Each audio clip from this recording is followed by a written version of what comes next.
안녕하십니까, 이 박사님. 지난주엔 안 하더니 왜 또 해? 원래. 어?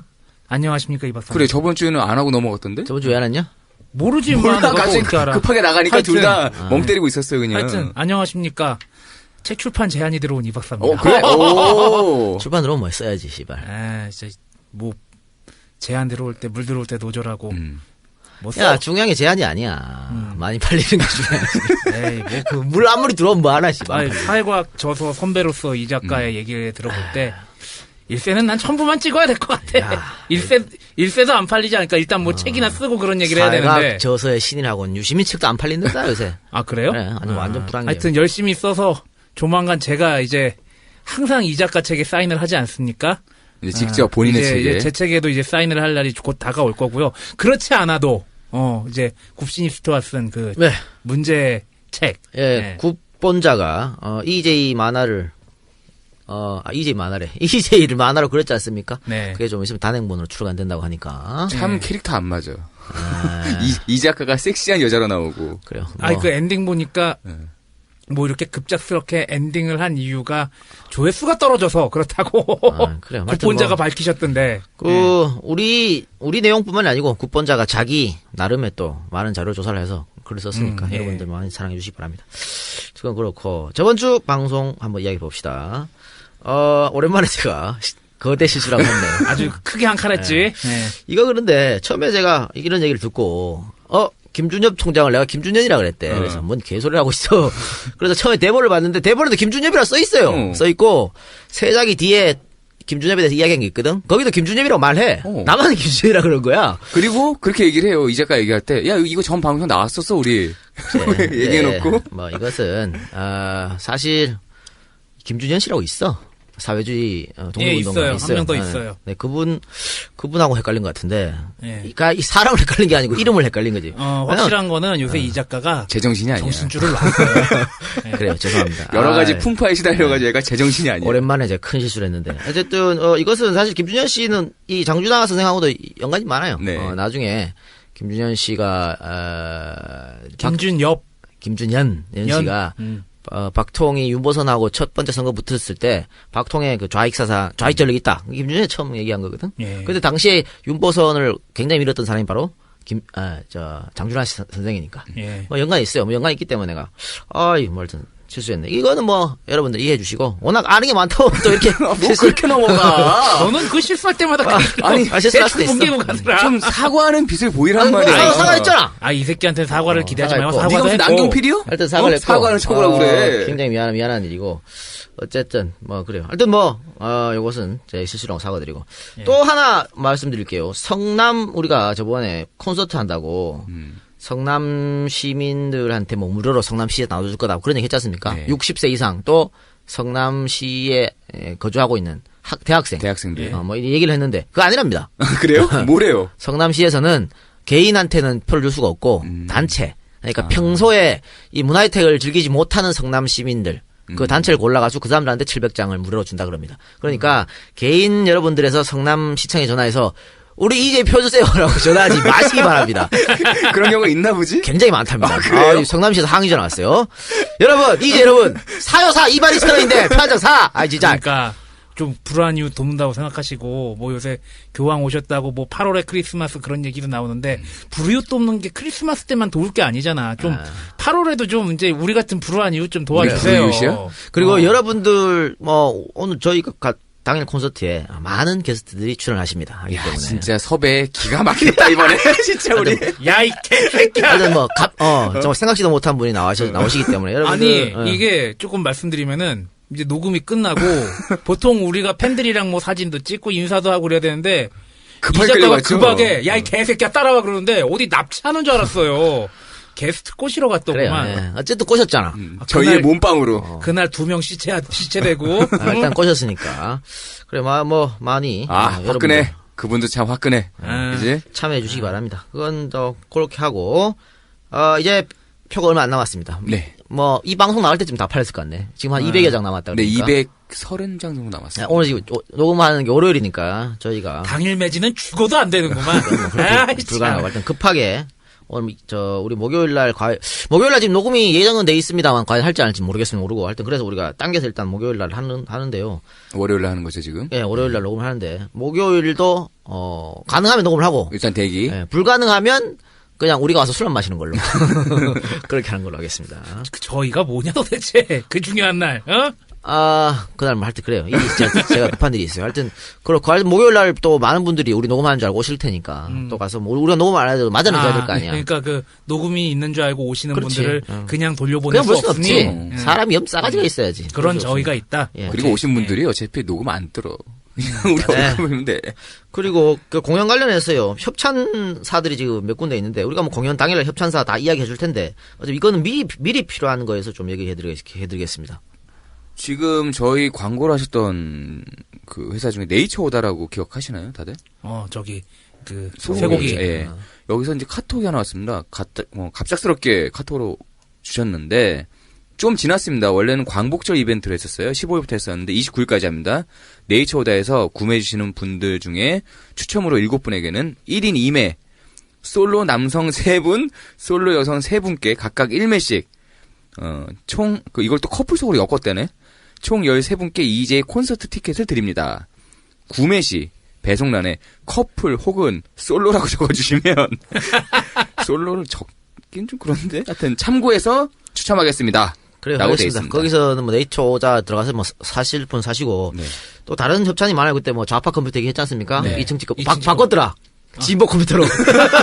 그래도 안 팔려요. 아니 좀 빼세요, 좀. 아이고, 그걸 또 이왕에 바꾸라니까. 아직까지 진보로 하지 바꿨어. 이 사람이 아주 고집 있는 사람이고. 하여튼 거기도 뭐 컴퓨터한테 지승한다 그랬고. 예. 우리 게스트하우스 인간 실격패. 네. 예. 게스트하우스는 나를 초청했던. 네. 예. 너를 초청했던 인간 게스트하우스에서는 게스트하우스 무료 숙박권 10장을 또 준답니다. 하여튼 뭐 오. 이런 다양한 우리 경품들 걸어놓고 예. 당일날 추첨해갖고 여러분들 다 나눠줘. 저희 하나도 안 가지고 여러분 다 나눠드릴 테니까 많이. 저희 늘 그래 왔어요, 못 들어오면. 그럼. 아니야, 우리 그때 쇠고기 들어간 거 우리 세 박스 다 나눠줬잖아. 우리끼리 나눠 먹었다는 소문이 있더라고. 그러니까 우리끼리 쇠고기 훌쩍 호루룩 우리가 진짜 그 싸가지 호루룩 했다는 그런 싸가지 없는 새끼가 아니야. 소문이 그리고 돌아가지고. 저는 또 소고기를 못 먹어요. 그래요. 그리고 또 우리 전문 방송에 우리 이야기하면 요즘에 말이죠. 팟빵 게시판 아주 지저분합니다. 네. 근데 지저분한 게 사실은 이거 한두 놈이 그러는 거야. 돌아가면서 아이디 바꿔서. 근데 이게 바본가? 옆에 컴퓨터로 들어가면 옆에 IP가 다 보이거든. 그렇죠. 근데 그거를 아이디 바꿔가면서 하면 근데 이게 핸드폰으로 보면 안 보이니까. 하여튼 그런 식이야. 누가 한 명이 걔 한 명이지. 한 명이 지가 그렇대요. 그 밑에가 또 지가 똑같이 다른 거야. 정말이요? 그래 그 위에 올라가서 저 밑에 사람이 그런데요. 이래. 야, 그 일 할 시간에 딴 거 해라. 참 답답하다. 아유. 그러니까. 그래도 뭐 하여튼 두 명인데. 저 사실 우리 조합 차원에서 이걸 계속 그냥 놔두면 안 된다. 아이고 인신 공격 아까 법적 단죄를 뭐 허위사실 유포 이런 걸로 해가지고 명예훼손 해야 된다 그랬는데 제가 계속 반대한 이유는 그겁니다. 이 사람들 일반인들이잖아. 정치인이나 이런 사람들이 만약에 그랬으면 바로 우리는 바로 걸지. 바로 그런데 일반인들 이렇게 하는 걸 꼭 이렇게 해야 될까 이런 생각을 했는데 조합의 이사진들의 어떤 생각은 단호하더라고. 잘못한 거는 책임을 져야지. 또 그거 맞아 또. 그렇지 않아? 자기 어른이면 자기가 한 일에 책임을 져야 되는 것 같고. 그래서 또 이런 것 때문에 우리가 계속 안 하고 계속 경고만 했었죠. 이제 큰일 난다 그러다가 우리가 뭐 하고 있다. 또 저번 시간에는 인실조까지 얘기했는데도 또 아주 그래 니들 마음대로 하면 이렇게 달았어. 알았어. 그래서 본격적으로 진짜 지금 이 방송을 듣고 글 지우는 거 소용없습니다. 팟빵에 이미 다 얘기했으니까. 캡처를 떠났죠. 다 해서 다 완료를 했고 과거에 글 삭제까지 다 뜯어놨기 때문에 지금. 그리고 또 우리 고문 변호사. 김근하 변호사한테 얘기해서 김근하 변호사가 콜 상태이기 때문에 니들은 이제 정말 이실조시다 이런 말씀을 콘서트 끝나고 보자 이런 얘기를. 그리고 콘서트에 바빠가지고 콘서트 끝나고 하는 걸로. 끝나고 미팅이야? 콘서트 끌라고 요즘 안 가가 말이죠. 안 좋지 않습니까? 네. 안 가 사정을 우리는 이걸 통해서 안 가의 전액 기부하는 걸로. 그렇죠? 네. 조합에 기부하는 걸로. 조합에 기부하는 걸로. 우리 한 개 안 갚겠습니다. 벌금 하여튼 민형사소송 다 걸어가지고 벌금은 지가 알아서 내는 거고 우리한테 오는 건 전부 다 기부하는 걸로 그렇게 하겠습니다. 아니 근데 좀 짠하더라. 그러니까 사람이 뭐 네 학력 가지고 뭐라 그러대요? 그러니까 뭐, 네. 그래 허위사실 유포죄를 다 처벌 받아야지 뭐 이런 거는. 기본적으로 학력이 높으면 사람이 좋고 학력이 안 좋으면 사람이 안 좋다는 그런 인식 인식이 자체가 베이스에 깔려 있는데 저열한 인식이. 야, 저 저열한 인식에 우리가 소송으로 답을 해줘야 되나? 아니 그래서 저장단에 놀아놔야 되나 그 생각도 이 박사 들었어요. 생각 그거 아니야. 저거 좀 피해 갔으면 좋겠다 그냥. 아니 너무 피해갔으면 들어오니까. 좋겠다가 아니라 그 X가 들어와서 피하지 그래, 무서워서 그래. 피하나. 근데 우리가 방송에 늘 얘기했잖아. 단호한 대처. 진보를 왜 다 용서해줘야 돼? 네, 안 그래. 돼. 어. 그래서 성남에서 또 콘서트 하는데 또 이재명 시장의 정기를 이어받아. 이거 받아야지. 또 오늘이 뭐야? 대중형 오직이 아니야? 그렇죠. 대중형이 늘 말하는 거 고발 정신. 그래서 대중형의 정기를 또 이어받아가지고 반드시 인실조는 실현시켜주겠다 이런 네. 말씀을 드립니다. 자, 말 나온 김에 오늘 김대중 전 대통령의 오주기. 오주기입니다. 예. 정말 우리 근현대사 또 민주주의 한획을 그으신 양반인데 아직도 이 양반에 대한 평가가 박하다는 게 너무 안타깝습니다. 8월 15일에 출장 가는데 8월 15일에 광복절이잖아요. 네. 거기에 만만치 않게 유경수 여사 몇 주기 또 해가지고 그 현충원 앞에 잔뜩 또 붙어 있더라고요. 그래요? 네, 그런 걸 보고 참 아쉽다라는 생각도 들고, 뭐, 돌아가신 분이야, 뭐 되게, 유경수 여사도 되게 좀 안타깝게 돌아가셨지만, 예. 그리고 제가 제 책에서도 그렇고, 이제에서도 몇 번 말씀드렸습니다만, 대한민국에 김대중만큼 외국에 알려진 사람도 없고, 김대중만큼 외국에서 존경받는 사람이 없습니다. 우리 IMF 국복을 어떻게 했어요? 김대중 대통령이 안 했으면 국복 못했어. 외국에서 돈 줄 때, 니들 대통령 김대중에서 빌려줬다고 아주 그렇게 얘기했잖아요. 그리고, 이건 제 얘기가 아니고, 많은 사람들이 그렇게 합니다. 동양인들, 아시아인들 중에서 외국인들이, 서양인들이 아시아인들한테 진심에서 우러나서 고개 숙인 사람은 DJ밖에 없다. 그런 말이 있어요. 아시아의 만델라 아니야. 한국의 만델라가 아니고 아시아의 만델라입니다. 그러니까 여러분들은 진짜 DJ의 어떤 사상 이런 것들 분명히 또 행동들, 민주주의적 행동을 존경할 필요가 있다. 근데 거꾸로 우리나라에서는 저평가 떠나서 그렇지. 빨갱이라고 그러고 욕을 하고 뭐 개대중이라 그러잖아. 인격 모독, 쓰레기 새끼들. 사자 명예훼손 뭐 그런 거 잔뜩 있죠. 절름발이라는 등 무슨 뭐. 개대중이라는 등. 네. 우리는 카이저 소재라고 그랬는데. 그렇지. 그래 어쨌든 김대중 대통령의 오주기 참 어느덧 오주기네요. 그러게요. 세월이 쏘살가 시립니다. 어쨌든 우리 새정치민주연합은 대중형의 어떤 이런 유언 받아가지고 좀 제대로 좀 정치를 했으면 좋겠다. 대중형의 어떤 그 선명의 야당 노선, 정말 50석, 70석까지밖에 없었는 거 가지고 싸워 이겼던 그 정신을 좀 받아가지고 제대로 된 정치를 했으면 좋겠다는. 그러나 현실은 매우 어둡죠 지금. 그렇습니다. 지금 교황이 방문했는데. 예. 교황이 가셨지 오늘? 예, 예. 방문해서 한 4일 4박 5일 일정입니까? 3박 4일 일정. 4박 5일. 예. 세월호 참사가 지금 넉 달 됐죠. 120일이 넘었죠. 그죠? 예. 넉 달 정도 좀 됐죠. 됩니다. 넉 달 넘었죠. 예. 그렇죠. 예. 넉 달 됐는데 박근혜 대통령이 세월호 유가족 만난 것보다 4박 5일 더 많이 만났어요. 오신 양반이 더 많이 만났어. 네. 나 부끄러워가지고 어디 얼굴을 못 내미겠네. 아니, 이런 일을 거기에 대한 답변이 아주 가관이더라고. 이정현 수석이 예, 얘기했죠. 그 전수석, 전수석. 전 국회의원 바빠서 못 만나셨다. 나도 아파 씨발 저도 아프다 지금. 우리 씨발 이재희 씨발 휴가인데도 지금 휴가 못 가고 지금 방송을 몇 개 뜨고 앉았냐 지금. 자, 과연 교황이 더 바쁠까요? 우리나라 대통령이 더 바쁠까요? 말도 안 되는 소리라고. 거기다 교황은 휴가도 반납하고 온 거란 자기 말이에요. 뭐 휴가 개인 기간에 자격 온거 아니에요? 개인 자격 비슷하게 그렇죠. 온 건데. 휴가 기간에 왔죠. 예. 그런데 뭐 우리나라 대통령이 교황보다 안 바쁘다 뭐 그런 얘기가 아니라 그냥 동대동으로 따져도 누가 더 바쁠까 한번 생각을 해봅시다. 예. 거기다 대고 말이지 교황을 무슨 박근혜 대통령이 부른 것처럼 숟가락이나 얹으려 그러고 아유 진짜. 모 종편 방송사에서는 유경수 여사와 교황을 비교하는 그런 별치를 다 하는구만. 예. 걔들은 왜 그러는 거야 근데 도대체. 이 작가가 조금의 온정이라도 남아있을 때 정신 차리시길 부디. 예. 그래도 프란치스코 교황은 워낙 방송에서 많이 나왔습니다만 대단한 사람입니다. 대단한 사람이고.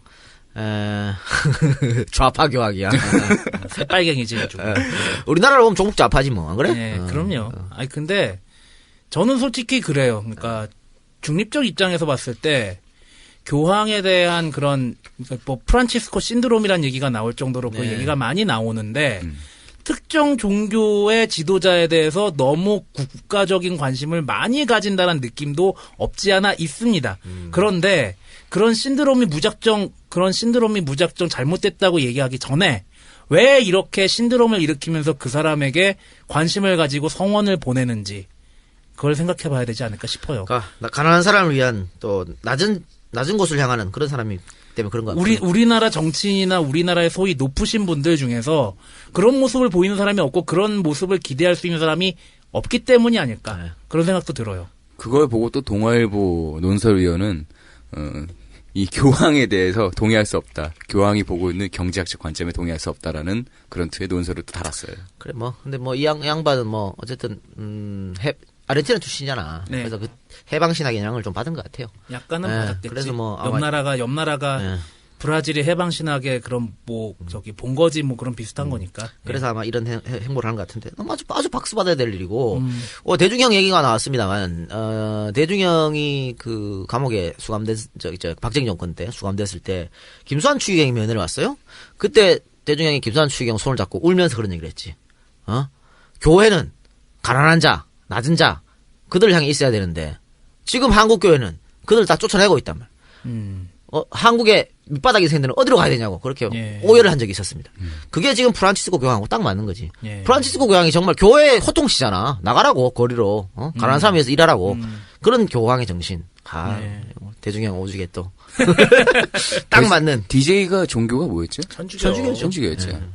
지금 박근혜 대통령도 천주교라 그러는데 짝퉁이고 그거는 너 뒷감당 어떻게 하려고 짝퉁 그래? 맞는데 무교라 그랬는데 아, 그랬어요? 예전에 저 최태민 목사 같은 양반하고 있으면서 막 여러 가지 종교를 갖다 배웠을 거 아니야. 그 새정치민주연합의 원내대변인인가? 기억이 잘 안 나는데 그분이 그 박근혜 대통령의 세례명과 다른 이완구 원내대표의 세례명을 대면서 박근혜 뭐뭐뭐 이완구 뭐뭐뭐 형제 자매님께 그 원내대변인 자기 세례명 뭐뭐뭐가 간곡히 부탁드립니다. 그렇게 얘기했던 적이 있어요. 세례명이 박 대통령이 율리아란가 그래. 율리아란 그런데 세례명이 있어요. 예. 근데 대선 때 공식적으로 무교라고 썼어. 그게 천주교를 할 수 있어? 근데 원내대변인이 그렇게 종교적인 개인적인 얘기를 하는 건 좀 그랬다 솔직히. 예. 나는 박근혜 대통령이 불교인 줄 알았는데 아닌가 봐. 그러니까 종교를 다 섭렵하잖아. 믿어. 정치인들은 국도 정치인들은 그래도 그럴 수밖에 없고 특정 그래요. 특정 종교에 기댈 수가 없.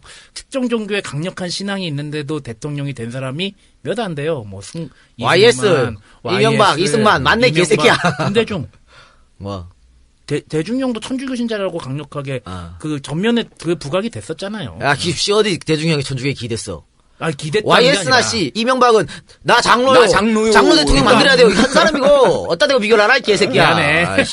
대중형 죄송합니다. 예. 오늘 DJ 얘기 나오니까는 아주 핏대 세우는데. 저 머리 날리면서 달려오는 거 봐. 전혀 말이 안 되는 거고. 어쨌든 하여튼 프란치스코 방안을 통해서 우리 정치계 저는 또 조금 각성할 필요가 있다. 그런 생각하고 예. 그 프란치스코 방안 때문에 전 세계 이목이 지금 우리나라에 집중돼 있지 않습니까? 한반도에. 한반도에 집중돼 있으니까. 그 와중에 외신에서는 프란치스코 교황의 그런 제안이나 그런 제언을 하루 만에 뒤집어 엎었다는 그런 기사도 나오고 그랬네요. 예. 이제 그러면 교황도 왔다 갔으니까는 정치인 이 새끼들아 정신 좀 차려가지고 아버님 돌아가시기 전에 좀 뭐 좀 해라 좀 이 새끼들아 좀 사람 죽게 생겼다. 그리고 이게 그런데 또 일부 개신교 집단에서 또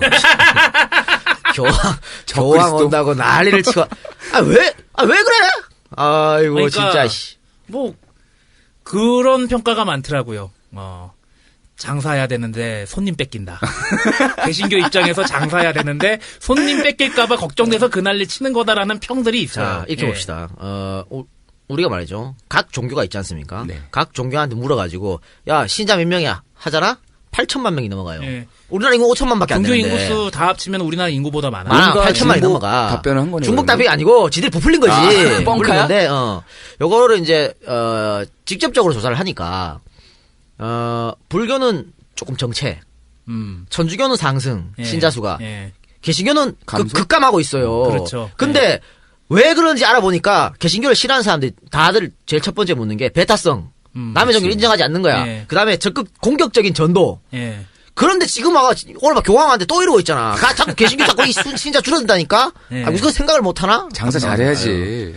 그리고 교황이 말이죠. 계속 우리나라 뭐 사랑한다는 말 하고 많이 했잖아. 네. 이거는 그럴 수밖에 없는 게 이건 뭐 이 박사 전공이겠지만 전 세계에서 이렇게 많은 순교자가 일어난 국가가 없어. 그렇죠. 우리는 몇백 명이 죽었잖아. 네. 그렇기 때문에 오늘 교황들이 우리나라 사랑할 수밖에 없지. 요한 바오로 2세는 씨발 저기 비행기 트랙에 내리면서 땅에다가 키스했잖아. 네.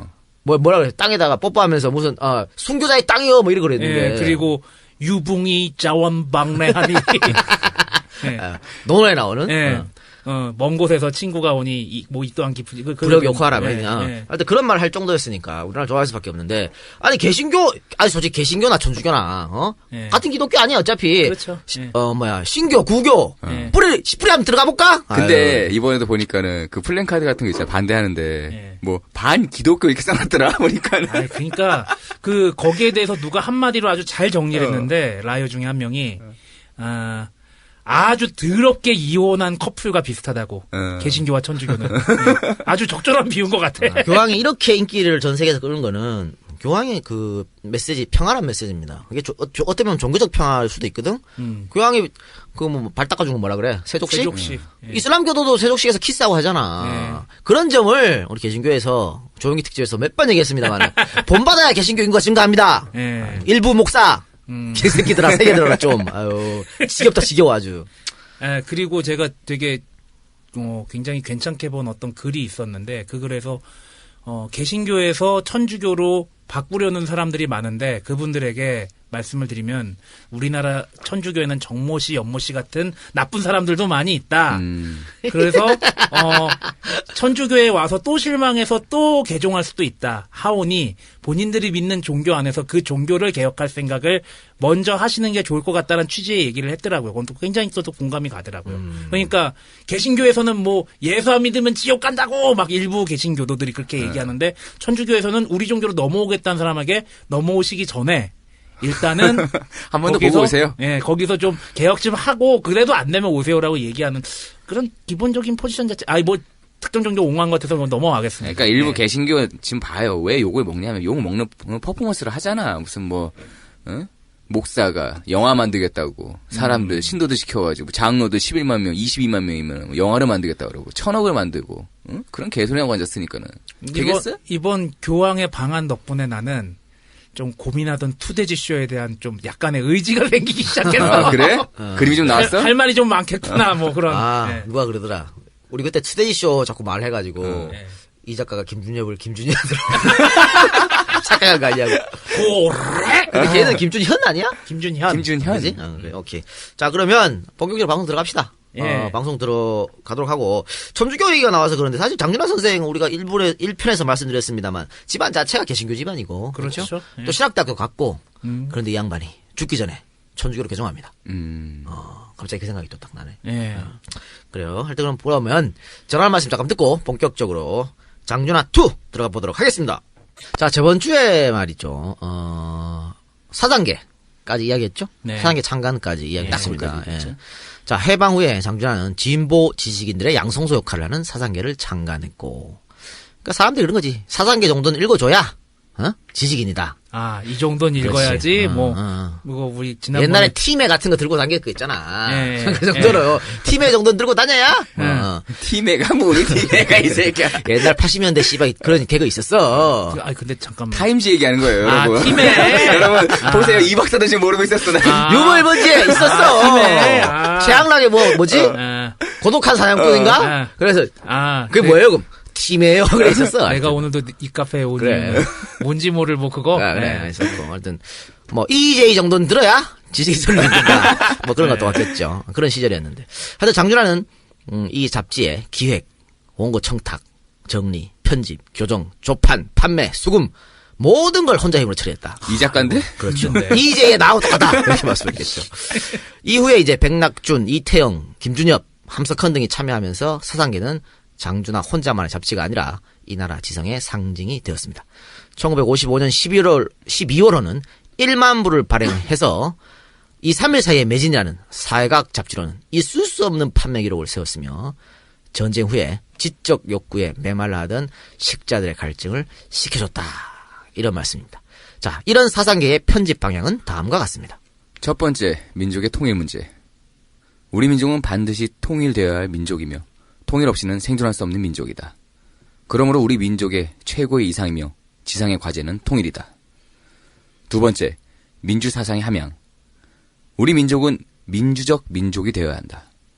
이 민족의 통일도, 생존도, 또한 번영도 이 바탕 위에서만 이루어질 수 있다. 세 번째, 경제발전. 우리나라는 경제적으로 윤택해져야 하고 온 국민이 다 같이 잘 살 수 있는 복지국가가 되어야 한다. 네 번째, 새로운 문화의 창조. 한국을 현대화해야 한다. 동서의 또는 고금의 모든 문물을 받아들여 그 장단을 가려 우리에게 맞는 문화를 창조해야 한다. 다섯 번째, 민족적 자존심의 양성. 오랫동안 이민족의 지배 아래 있어온 우리 민족은 그 성정이 비굴할 대로 비굴해졌다. 이것을 거족적으로 청산해야 한다. 그리고 우리 선조들의 자랑스러운 전통을 찾아 그것을 되살리고 결코 우리는 못난 조상이 되지 않기 위하여 이 시대를 명예롭게 살아야 한다. 이런 바탕 위에 민족적 자존심을 키워야 한다. 예, 방금 못난 조상이 되지 않기 위해 이 말이었는데 이 말은 뭐 장준환 선생이 늘 하던 말이었습니다. 예. 나는 못난 조상이 되기 싫다. 예. 저희도 이제 방송을 하는 이유가 그겁니다. 우리 새끼들한테는 이따우 세상을 물려주지 말자라는 그런 마음으로. 아니 난 근데 이 사상계 편집 방향을 보면서 지금 이 논조와 비슷하게 얘기하는 사람이 있어요. 대통령이 되신 분이 뭐 창조경제 뭐 그리고 통일은 대박입니다. 뭐 기타 등등 얘기했는데 행보는 어떻게 이렇게 다 사상계 읽으셨나? 참 그래요. 민주주의는 후퇴하고 있다. 아니, 아까 교황 얘기했는데, 교황이 청와대 가서 얘기했는 게, 평화 얘기하고 많이 했잖아. 그 중에 전 하나, 민주주의의 강화. 아니, 이걸 왜 얘기했을까, 교황이. 이거, 잘 생각해야 된다고. 이 메시지, 교황이 준 메시지를. 우리는, 김대중 정권 출범하고, 자, 조금 더 나가면, YC 정권 출범하고, 민주주의 잃었다고 생각합니다. 그 뒤로 쭉. 이제 민주주의 더 말할 필요가 없는 거야, 우리 대한민국은. 우리가 무슨 독재국가요? 어디 남미의 독재국가야, 어디 동남아의 독재국가야. 아니거든. 민주주의는 당연한데, 교황이, 우리나라 역사를 너무 잘 아는 교황이, 대한민국 와가지고, 야, 민주주의가 더 가야 왜 이런 말 했겠냐고. 빠꾸 하고 있으니까 그 말이 그렇죠. 하여튼, 이 정치권은 잘 알아야 된다, 메시지. 교황이 그냥 하는 말이 아니야. 그럼. 그냥만 다 생각 있는 사람이야. 이런 걸 잘 알아야 된다. 그런 말들이 마음에 안 드시면은 자신 있게 교황청 그 대사관에 항의 서한을 보내세요. 네? 자신 있으면. 어? 자, 사상계의 필진으로 참여한 함석헌은 첫 글로 한국 기독교는 무엇을 하고 있는가 아주 공격적인 글을 게재합니다. 그래서 이 글로 사상계 판매 부수가 일거에 몇천 부 상승하는 효과를 나타냈습니다. 그 글을 한번 살펴봅시다. 기독교가 내비치는 교리와 실제가 다르고 겉으로 배는 것과 속과 같지 않은 듯하고 살았나 죽었나 의심이 나게 하니 묻지 않을 수가 없다. 지금 이 사회가 정신적 혼란에 빠져 구원을 위해 두 손을 내미는데 교회는 왜 아무런 활발한 활동을 보여주지 않는가? 아까 말했던 교황의 말이나 대중의 말이나 함석헌 선생의 말이나 다 똑같은 거죠. 네. 이 나라의 기독교가 종파 싸움이 심하다는 것은 그만큼 이 나라를 위해 하늘나라를 임하게 하려는 의욕이 적고 목적은 현세적인 권력에 두려는 증거다. 기도할 때는 눈물을 흘리며 남북 통일을 구하고 머리를 들고는 폭력을 써서 교회당 쟁탈전을 하고 그런 통일주의는 썩 잘한데도 자기 교파가 독재적 통일을 원하는 것밖에 될 것 없다. 이렇게 아주 이게 언제적 글이라고요? 아주 1950년대 글입니다. 직격탄. 지금이랑 뭐가 달라? 그렇죠. 자, 이어서 1957년 3월호에 쓴 할 말이 있다라는 글은 윤형중 신부와의 논쟁을 촉발시키면서 사상계에 반론, 재반론이 등장하고 민중들도 찬반으로 갈려 토론을 하면서 이 효과로 사상계는 판매 부수가 4만 부를 돌파하게 됩니다. 와. 자, 당시 함석헌이 쓴 할 말이 있다 중 일부를 발췌했습니다. 우리나라 역사는 벙어리의 역사다. 무언극이다. 이 민중은 입이 없다. 표정이 없다. 사람인 이상 입이 없으리오만 있어도 말을 아니하고 자라온 민중이다. 할 말이 없어서일까? 아니, 있다면 세계 어느 나라의 민중보다도 할 말이 많을 것이다. 입으로는 할 수 없는 말을 가슴에 사무치게 가진 사람들이다. 그러면서는 발표할 생각을 하지 않는다. 버리집같이 서 있는 학교 위에 날아가는 돈 잡는다고 구더기떼같이 밀려가는 군중들 위에 그 군중을 또 박차고 먼지를 공중에 날리고 바람같이 지나가며 뒤도 돌아보지 않은 미친 년놈들 위에 또 그 모든 것 다 보면서 나라 망하는 줄은 모르고 재미난 구경한다고 극장 앞에 입을 헤 벌리고 줄지어 서 있는 저 미친 젊은 놈 젊은 년들 위에 제발 구정물이라도 끼어 얹어 줍시다. 저와 조금 다르면 공산당이라 비국민이라 이단이라 제발 그런 소리 맙시다. 시대착오다. 역사의 거꾸로 갑니다. 하늘 명령 거스름이다. 그것으로 망한 우리나라 아닌가. 제발 이 민중이 할 말을 하게 하라. 마이다스야 벌써 죽은 지가 오래지 않나. 나는 죽어도 말은 아니할 수 없다. 자, 아주 명문이죠. 또 석헌형 이분 걸어. 그런데, 자, 보십시오. 이, 함석헌이 하는 말은 이겁니다. 나서란 얘기야. 가서 할 말을 하고, 일어서란 얘기죠? 이번에 교황이 젊은이들에게 말한, 젊은이들아, 일어서라. 이것도 똑같은 말이고, 네. 대중형이 담벼락에 대고 욕해라. 이것도 똑같은 말입니다. 지금 시대하고도 또 겹치는 그럼, 말이에요. 지금 이 방송을 듣고 있는 많은 분들, 침묵해서는 절대 세상이 바뀌지 않습니다. 나서서, 일어나서 여러분들이 하고 싶은 말을 마음대로 하시기 바랍니다. 자, 어쨌든 이런 글이 사상계에 올라가자, 특히 교회에서 난리가 났죠. 그렇죠. 난리가 나면서 뭐 반론 재반론하고 뭐 이걸 보고 있는 민중들도 보면서 뭐 누가 맞네 틀리네 이렇게 해서 막 싸웠는데, 자 그러면 이 함석헌 글에 대한 윤형중 신부의 반론을 한번 살펴봅시다. 함 선생이 신부가 안 되겠다니 천만다행이다. 설령 신부가 되겠다 할지라도 천주교회는 모가지가 14번 잘리면 잘렸지. 함 선생 같은 욕설가 험구가 모든 것을 혼동심하나요 도무지 분별할 줄 모르는 그런 인물을 신부로 만들지는 않을 것이다.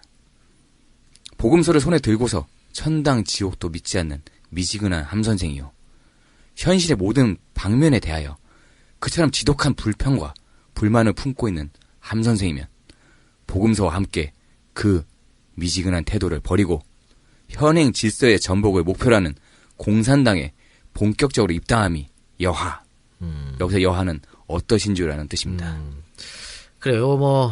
윤형중 신부 이야기는 뒤에 가서 하기로 하고. 자, 근데 여기서 중요한 게 있습니다. 그 함석헌 선생의 글 할 말이 있다. 네. 이 글이 말이죠. 이 글을 쓰고 이제 윤형중 신부가 반론을 했지 않습니까? 근데 윤형중 신부 이 반론에 대한 제 반론을 함석헌이 사상계에 싣는데 싫으면서 이상한 말을 합니다. 함석헌이. 장준하가 자신의 글을 삭제했다는 이야기를 한 것입니다. 그러면 이게 할 말이 있다에서 일부를 삭제했다는 거죠. 함석헌 선생이 아주 열받았지. 편집했다는 얘기네. 이거는 말도 안 되는 거죠. 이거는 작가로서, 지식인으로서의 글을 마음대로 칼질했다는 거 있을 수 없는 일입니다, 사실은. 나는 윤 신부에게는 할 말이 없다. 왜 없나? 공개 토론 하자는데 할 말이 없다는 것은 비겁한 일인 듯 하나. 겁이 나서는 아니다. 사실은 내 성의껏 말한 다음엔 어떤 일을 당해도 좋다 생각했다.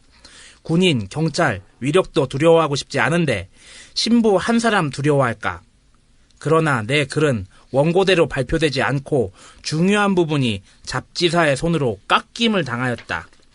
그대로 내면 혹시라도 당국의 비위에 거슬려 사로서 손해를 보지 않겠나 생각했기 때문이었을 것이다. 여기서 사는 잡지사를 얘기하겠죠. 미리 의논도 없이 그 일을 당한 나는 분하고 슬픔을 견딜 수 없었다. 나는 내 사상, 내 인격을 상품화하여 마음대로 처분하려는 자본주의, 배금주의에 대한 프로테스트를 아니할 수 없었다. 그리하여 글을 쓰지 않을 것을 사에 통고했다. 나와 남의 돼지 같은 살점을 지키기 위하여 참의 살점, 민중의 마음의 살점을 깎이고 싶지는 않았다. 민중이 내게 명하는 것이 있는 대로 말하라 하는 것이라고 들었기 때문이었다. 예, 재반론을 함석헌 선생이 하면서 윤 신부에 대해서는 뭐 할 말이 없고 내 글을 왜 잘라내냐 여기에 지금 항의하는 듯한 겁니다. 그런데 여기서 좀 이상하죠. 이 자신의 글이 잘려나가자 함석헌은 장준하에게 편지를 보내가지고 앞으로 사상계에 글 쓰는 일이 없을 것이라고 그렇게 항의까지 했는데 문제는 장준하가 왜 함석헌의 글에 손을 댔는가 하는 겁니다. 네. 자, 이승만이 두려워서?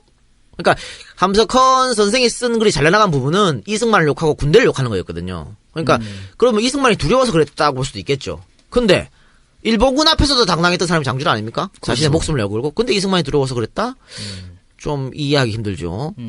또 서당계를 통해서 이승만을 비판하게 됐던 장준하인데 왜 그가 이승만을 두려워서 이걸 삭제했을까? 이해가 안 된 점이고.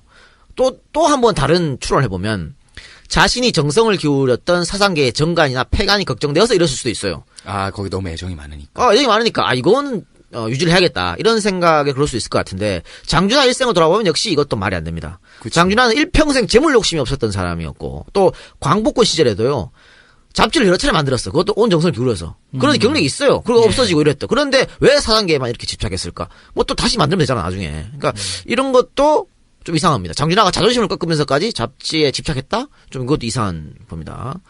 그러면 여러 가지 추론들이 있긴 하지만 다 정확하게 뭐가 모르죠. 맞지는 않는다. 이건 추측인데 왜 그러면 이렇게 잘라냈을까 함석헌 선생 글을. 제가 생각하기에는 광복 후에 이승만 정부 탄생 얼마 안 됐지 않습니까? 예. 그러니까 이승만에게 호의적이었던 그가 같은 방공주의자이기 때문에 이승만 호의적이었다 저번 주에 얘기했습니다. 예. 그렇기 때문에 아직 1950년대 중반 그때까지는 이승만에게 일말의 기대를 갖고 있었던 게 아닐까. 처음에 자기가 이승만과 뜻을 함께 했을 때 어떤 그런 약간의 기대가 그랬을지 않을까 생각합니다. 내가 지난주에 박영선 의원에 대해서 했던 얘기와 조금은 그럴 수도 비슷하지 않을까. 근데 어쨌든 결론적으로는 뭐가 어떤지 간에 장준하 가슴속에 들어가 보지 않았기 때문에 우리가 모릅니다만은 예. 어쨌든지 간에 이 사건은 장준하가 가지고 있는 언론인으로서의 사명, 독재를 깨고 민주정치를 추구하려는 의지, 정의 실천 그 어떤 가치하고도 부합되지 않는다. 예. 이렇게 말할 수가 있겠죠. 그런데 네. 여기에 있는 글만 보면은 아까 언급했던 윤영중 신부가 그 독재의 아부하고 기생하는 사람처럼 처럼 보이죠. 비춰지는데 뭐 빨갱이라 그러고 뭐 공산당으로 가라 그러고 뭐 이러니까. 실상은 전혀 그렇지가 않습니다. 윤영준 신부가 어떤 분이에요? 예.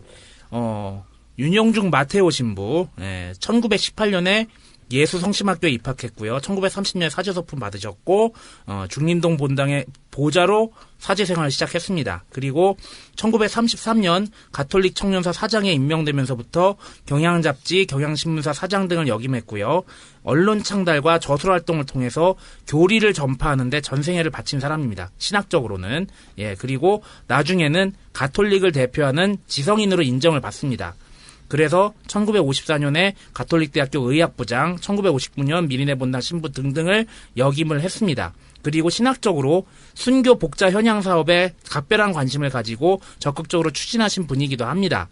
그런데 정치적인 얘기를 보면은 1974년 11월 27일 민주회복 국민선언이 있었는데 저희가 방송에서 언급을 했었죠.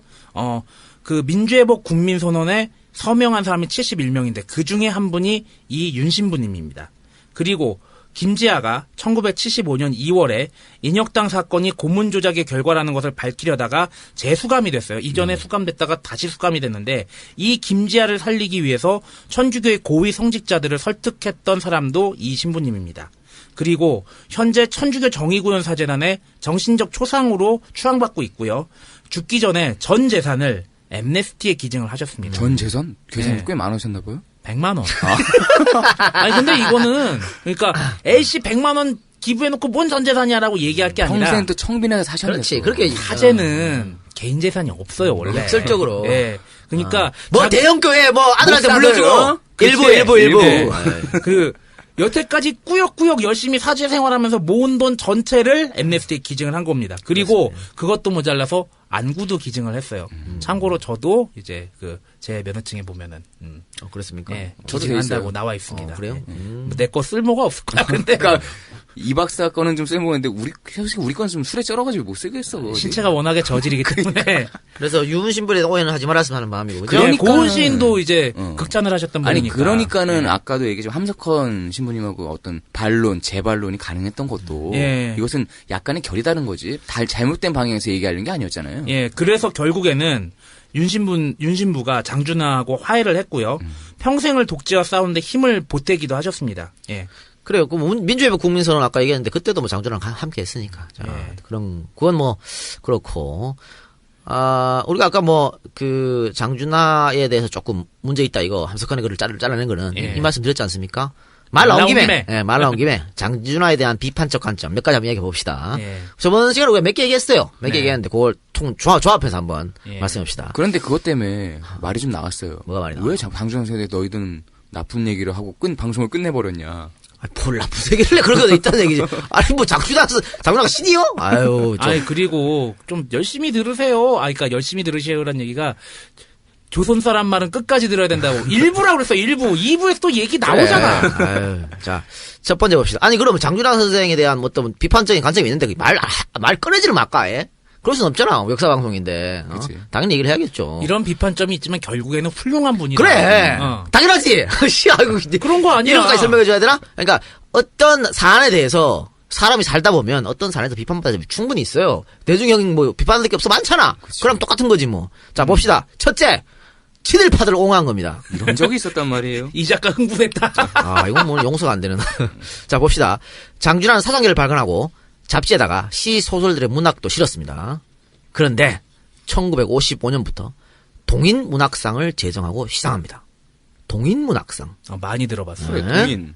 소설가 김동인을 그리며 상을 제정한 것이라고 할 수 있겠죠. 네. 김동인이 누굽니까 도대체? 친일파 아닙니까 김동인이? 그렇죠. 예. 그런데 이 사람의 상을 제정해서 시상까지 했다. 이건 하지 않을 수가 없다. 자, 김동인은요. 뭐 물론 초창기에는 28 독립선언 3.1운동 참여했던 독립운동가였습니다. 그런데 1930년대 후반 중일전쟁 이후에 변절해가지고 일제가 회유하지도 않았음에도 불구하고 김동인이 자진했어요. 내가 써줄게 그런 걸. 내가 우리 작가들 친일 작가를 내가 모아줄게. 직접 말한 사람입니다. 이 사람. 우리가 2편 쌍년 특집에서 욕했던 변절한 지식인들의 전형적인 모습이에요. 그러면서 여러 차례 내선일체 황국시민 이런 일제를 위한 글을 써준 대표적인 친일파이다. 장준하가 징집된 학병 있지 않습니까? 네. 이 학병에 대해서도 학병 권유구를 신문에 게재했던 게 바로 김동인입니다. 군대 가라고. 그러니까 장준하도 자신도 가고 싶지 않고 가서는 안 된다고 생각해서 끌려간 그 징집을 예. 김동인이 옹호를 했다는 거잖아요. 그렇습니다. 예. 학병 얘기가 나와서 그런데 그 저번 주에 내가 타이거송 얘기했지 않습니까? 네. 네. 타이거송일 수도 있겠다. 예. 그죠? 나머지는 다 장교 출신이니까. 그때 그렇게 얘기했지. 그런데 제가 뒤쪽에 육참 총장이 된 사람들은 다 뺐어요. 예. 다 뺐는데 뭐 김정호 이런 사람들, 예. 김정호 이런 사람도 아직 학병 다 지원했었던 사람이거든. 다 그런 사람들은 여기 시대적으로 안 맞아서 내가 빼버렸는데 장도영이 시대적으로 맞더라. 아, 그래? 장도영이 학병 갔다가 일제 장교 갔거든. 장도영이 맞아요. 타이거송 아니면 장도영이다. 둘 중에 하나다. 이런 말씀 갑자기 생각나네요. 근데 말씀드리고 어쨌든 김동인의 이런 친일 행각을 장준하가 몰랐을 리 없습니다. 몰랐을 리 없어요. 그런데 이 사람의 상을 제정했어. 그러니까 이게 납득이 되지 않는 부분이죠. 왜? 그러니까 혹자는 그럽니다. 이건 제 주장이 아닙니다. 당시에 있었던 얘기입니다. 왜 장준하가 김동인 상을 제정했는가? 김동인의 아버지가 장호 출신이거든요. 그리고 김동인이 숭실중학교에 입학했습니다.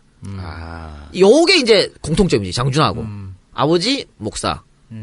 또 장준하 본인도 같아.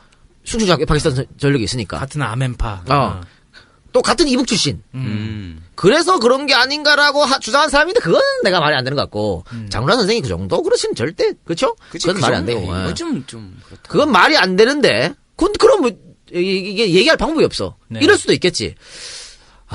장준하 또 같은 문학인으로서 글쟁이로서 김동인의 어떤 그 문학적 재능, 친일의 어떤 그런보다 문학적 재능을 높이 평가해서 그럴 수도 있겠다. 그쵸? 친일을 한 건 알고 있지만. 이건 저스트 문학상이다. 그럴 수도 있다. 다만 독립운동가 장준하가 친일파 김동인의 상을 제정하면서까지 그의 문학성을 높게 본 것은 좀 씁쓸하다. 이런 말씀드립니다. 그렇다면 뭐 우리가 서정주도 비판할 수 없지. 그렇죠. 안 예. 그래? 이문열은 우리가 깔 수 있나? 못 까지? 그렇죠. 그럼 네. 똑같은 거기 때문에. 갑자기 이문열 툭 튀어나왔다니.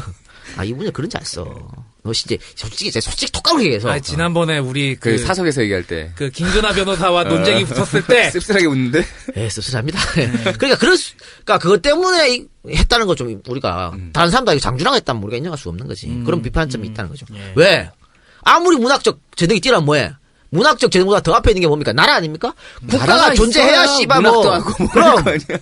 근데 친일파 행동을 했는데 어떻게 이걸 좋게 봐줄 수 있냐고. 그렇죠. 이거는 우리는 엄청나게 비판하는 겁니다. 그 예전에 그 프랑스가 나치에 부역했던 사람들 처벌할 때 제일 먼저 처벌했던 게 언론이었고 아유, 그다음에 그럼요. 문학인이었어요. 왜 그거는 정신을 찌들게 하거든. 그러니까 이거는 용납할 수 없다. 그 다음 문제는 또 있어. 김동인뿐만이 아닙니다. 이런 친일파 옹호는 최남선에도. 어이구야. 뭐 이건 저번 시간에 우리가 말씀드렸고. 예. 최남선에 대해서도 장준하는 일반 상식과는 다른 태도를 취했습니다. 장준하는 사상계 1957년 12월호를 아예 6당 기념호 스페셜로 만들었습니다. 6당 특집. 그렇습니다. 뭐 6당 이런 특집 식으로. 만들고 표지에는 사상계 편집위원회는 뜻을 문화의 소장과 민족의 명운에 두는 모든 인사들과 더불어 충심으로 고 6당 최남선 선생을 추도하고 그 출중한 인격과 생전에 남기신 업적의 위대성을 명감하여 이를 영세에 전하고자 선생이 서가신 이에 1957년 송년을 6당 기념으로 삼가 제천의 영전에 드리나이다 라고 표지에 적었습니다. 아이고야. 아주 그냥 극찬이네. 그렇습니다. 또한 장준하는 직접 6당 최남선 선생을 애도함이라는 글을 싣고 친일파 최남선을 적극 옹호합니다. 선생은 약관 18세에 이미 괴란을 기도해서 구하려는 큰 뜻을 품고 우선 민족의 명령을 영원히 부지하려는 원대한 의도 밑에 문화의 황무지를 개척하는데 혼신의 노력을 기울이기 시작한 이래 종시일관하여 68세를 일기로 세상을 떠날 때까지 민족의 재흥을 위하여 발분망식하였다. 뿐만 아니라 선생은 상하탑의 일개 학구로 그치지 않고 실에 즉하고 의에 나아가 항상 민족 사상의 고취에 힘썼고 3.1혁명에 가담하여 독립선언서를 기초하고 이어서 장시일의 옥고를 치른 후에도 한기를 더듬어서 노력을 게을리하지 않았다. 이리하여 6당 선생은 이 민족이 가장 암담한 절망의 골짜기에 처해 있을 때에도 항상 우리와 더불어 있었고 우리의 가장 친근한 벗이요 경애하는 스승이었다. 그로하여 민족의 생명은 싹을 부지하고 결에는 위안을 받고 희망을 갖추어 광복에 이른 것은 만인이 다 아는 사실이다. 한때 선생의 지도에 대한 세간의 오해도 없지 않았다. 그러나 선생의 본의가 어디까지나 이 민족의 운명과 이 나라 문화의 소장에 있었음을 오늘날 이미 사실로서 밝혀진 바요. 한간에 떠도는 요동 부녀들의 억설과는 전면 그 궤를 달리하는 것이다. 사람을 사하는 법이 없고 인재를 자기 눈동자같이 아낄 줄 모르고 사물을 널리 생각하지 못하는 옳지 못한 풍조 때문에 우리는 해방된 후에도 선생에게 영광을 돌린 일이 없고 그 노고를 취한 일도 없었을 뿐만 아니라 도리어 욕된 일이 적지 않았다. 이것은 실로 온 민족의 이름으로 부끄러워야 할 일이다. 아니, 잠깐만. 3.1혁명에 가담하여 독립선언서를 기초하고 이어서 장시일의 옥고를 치른 후에도 한기를 더듬어 노력을 게을리하지 않았다. 그럼 3.1혁명 이후에 했던 행적들도 다 민족과 나라를 그렇습니다. 위해서 싸웠다는 네, 걸로 그렇게 했습니다. 장준하 선생이 쓴 거네. 그렇습니다. 여기 있었고 에이! 극찬을 했고 또 방금 이 박사가 말한 그런 것들 3.1 독립운동 이후의 행동들 그 행동들은 요동 부녀들의 억설이라고 말했습니다. 예. 요동 부녀가 뭐냐면 요상한 아이들과 음란한 여자들의 억설이란 얘기야. 억지 추측이란 예. 얘기야. 이렇게 말해서 아예 부정해버렸어요. 그러니까 우리가 도대체 장준하 이걸 어떻게 해석해야 되냐 말이지. 장준하도 말이죠. 최남선의 친일 생각을 전 알았다고 봅니다. 근데 왜 이렇게 썼는지 모르겠어. 자, 볼까 한번? 최남선은 조선사 편서에 들어가 식민사관을 내포했고 잠깐만. 우리 최남선 나중에 또 방송할 거예요? 언젠가? 뭐 할 수도 있죠. 그렇죠. 네. 간단히만 합시다. 간단히 할게요. 할 게 많아? 내가 한용운 특집 조만간 할 거거든. 예. 한용운 특집 할 때 또 졸라 깔 거야, 최남선 씨. 그 다음에 중천 참의를 맡아서 일제가 주는 벼슬을 했으며 내선 일체를 강조하고 한국 시민을 감사히 여기라 했으며 학병 권유를 해 조선의 젊은이들을 사지로 내몰았고 만주 건국대학의 교수까지 지냈습니다. 최남선의 절친이었던 한용운은 변절한 최남선에게 내가 알고 있는 내 친구는 이미 죽었다고 말했으며 거리에서 우연히 만날 때는 모르는 사람이라고 아주 매몰차게 대했습니다. 장준하 본인도 최남선이 일본에까지 넘어와서 이강수랑 같이 갔었습니다. 이때 일본에 유학 중인 조선인들을 상대로 학병을 권유하는 연설을 직접 들었습니다. 그런데 어떻게 이런 식으로 최남선을 옹호할 수 있습니까? 최남선이 친일파가 아니라면 그때 한 연설은 도대체 무엇입니까? 또 반민특위도 최남선을 반민족 행위자로 간주하고 체포했고 최남선은 체포된 직후 친일에 대해 스스로 반성했습니다. 최남선이 쓴 반민특위에 낸 자열서를 한번 살펴보도록 하겠습니다. 지조냐 학자냐 골라잡아야 할 때 대중은 나에게 지조를 붙잡으라고 하거늘 나는 그 뜻을 휘뿌리고 학업을 붙잡으면서 다른 것을 버렸다. 나에 대한 대중의 분노가 여기서 시작하여 나오는 것을 내가 잘 알며 그것이 또한 나를 사랑하면서 나온 것임도 내가 잘 안다. 이게 뭡니까? 최남선이 본인이 변절한 걸 본인이 직접 인정한 겁니다. 그렇죠. 직접 인정했는데 어떻게 이게 요동 부녀들의 역사란 말입니까? 이게 참 근데 여기 나오잖아. 학업을 붙잡으면서 다른 것을 버렸다. 이게 참 연구하는 사람들 입장에서는 그런 거 고민할 때가 있을 거야. 분명히. 예. 그래? 그럴 수밖에 없지. 뭐 내가 볼 때 이게 사실이 아닌 얘기를 뭐 해야 될 때 혹은 아니면은 내가 볼 때는 이거는 지조냐 학자냐를 골라잡아서 여기서 학자는 진짜 학자가 아니라 뭐 이런 얘기까지 해서 뭐지 일신의 영달이라고 봐야지. 그래 핑계 낸 거야. 네. 어? 그러니까 도저히 이거는 저는 이해할 수 없는 행동이고요. 앞부분 잘라라.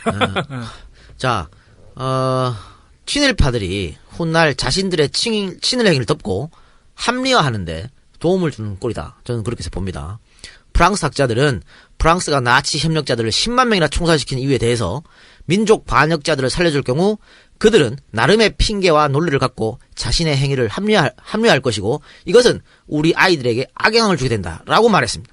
지금 대한민국의 친일파들이 다 그러고 있습니다. 프랑스 학자들이 왜 10만 명이나 총살시킨 그 이유를 지금 우리 친일파들이 그대로 하고 있다니까. 자, 예를 들어볼까요? 최남선의 손자가요. 우리 할아버지는 친일파가 아니라고 하는 책도 썼습니다. 자, 우리 할아버지 친일파 아니에요. 그렇습니다. 최남선의 손자 최학주가 어떻게 변명을 하는지 한번 살펴볼게요. 최남선이 조선 편수에 참여한 것에 대해서는 이렇게 변명합니다. 할아버지는 식민지 쟁탈의 시대였던 20세기 초 당시에 조선이 살 수 있는 길은 세계화라고 생각했었다. 조선의 독립은 세계사의 전개 추세에 따라 가능해진다고 보았기 때문에 조선 편수에 참여하여 일제학자들과 치열한 논쟁을 통해 조선사의 왜곡을 바로잡으려고 했다. 이씨. 자, 일제에 의해 벼슬을 한 것에 대해서는 또 어떻게 말했나? 할아버지는 조선 총독부 중추원이 어디 있는지도 야이씨. 아예 모른다 그러는 거야 그냥. 갑자기 확 열받네. 조선 총독부 중추원이 어디 있는지도 몰랐고 참의로 등록돼 있던 시기에는 대부분의 시간을 만주에서 보내며 만몽사 연구에 몰두하고 있었다. 자, 그래? 만주 건국대학의 교수로 한 것에 대해서는 또 어떻게 변명하냐? 만주 건국대학 교수 발령을 가장 격렬하게 반대했던 것이 오히려 조선 총독부였다. 할아버지의 만주행은 조선의 고토인 만주사 연구가 그 목적이었다. 진짜 지랄을 또 싸고 있네. 야, 갖다 붙이는 거 진짜 기가 막히게 한다. 우리가 박정희 특집, 귀신 오브스케 특집 뭐 하면서 말했습니다. 일제가 괴뢰정부 만주국 세우면서 여러 개 세웠죠. 만주군관학교, 봉천군관학교, 협파회, 간도특설부대, 만주건국대. 이 모두가 일제제국에 충성하고 조선의 독립을 반대하기 위해서 만들었고 그게 똘똘 뭉쳐가지고 만주 인맥 만들어가지고 박정희 와서 대통령 한 거 아니야. 그치. 아니 그리고 그런데 뭘 조선 총독부가 반대를 해 이거를. 아니 그리고 3.1운동 김희독립 선언서 쓴 사람이 최남선 아니에요? 네, 맞아요. 아니 그런 독립의 의지가 그리고 해방의 의지가 열렬했던 사람이 조선 총독부 중추원이 뭔지 몰랐다고? 자, 학병 거부제에 대해서는 어떻게 설명했냐? 할아버지는 조선의 미래를 위해 조선의 젊은이들이 군대 지휘 경험을 얻어야 한다고 확신했다. 장준하 씨와 강영훈 전 국무총리 등 당시 학병을 지원한 이들의 광복호 증언이 이를 뒷받침한다. 자, 이렇게 이용당하고 있는 겁니다. 장준하 선생의 말이, 장준하 선생의 최남선 옹호가 이렇게 친일파들의 후손들한테 이용당하고 있다니까? 야, 그때 우리 할아버지 학병 고려한 거? 그거, 우리 조선의 군대를 나중에 어떻게 만들어야 될 거 아니야? 그걸 위해서 그런 거야. 장준하가 그랬잖아. 장준 선생도 이렇게 이용당하고 있다. 지금 여러분들이 여러 가지 최남선의 친일 행동에 대해서 최남선의 손자 최학주가 한 말 들어보셨습니다만 전부 변명이고요. 전부 자기 합리화입니다.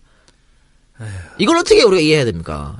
그러니까 이 부분도 이제 군대 지휘 경험을 얻어서 이제 내가 볼 땐 근대화에 매몰된 것 같아요. 이제 근대식 군대를 어떻게 만들려면은 이제 학병을 통해서 아니 님이 씨발 나라가 없는데 뭘 군대를 어떻게 만든단 그리고 말이오. 왜 이게 바로, 하필- 이게 바로 족 같은 아니, 그럼 뉴라이트들이라는 거 아니야. 왜 하필 일본이냐고. 미국 군대도 있고 독일은 아니다. 영국 군대도 있는데 왜 하필 우리나라에게 고통을 주는 일본 군대를 가서 그걸 배워야 된다고 생각을 했냐고.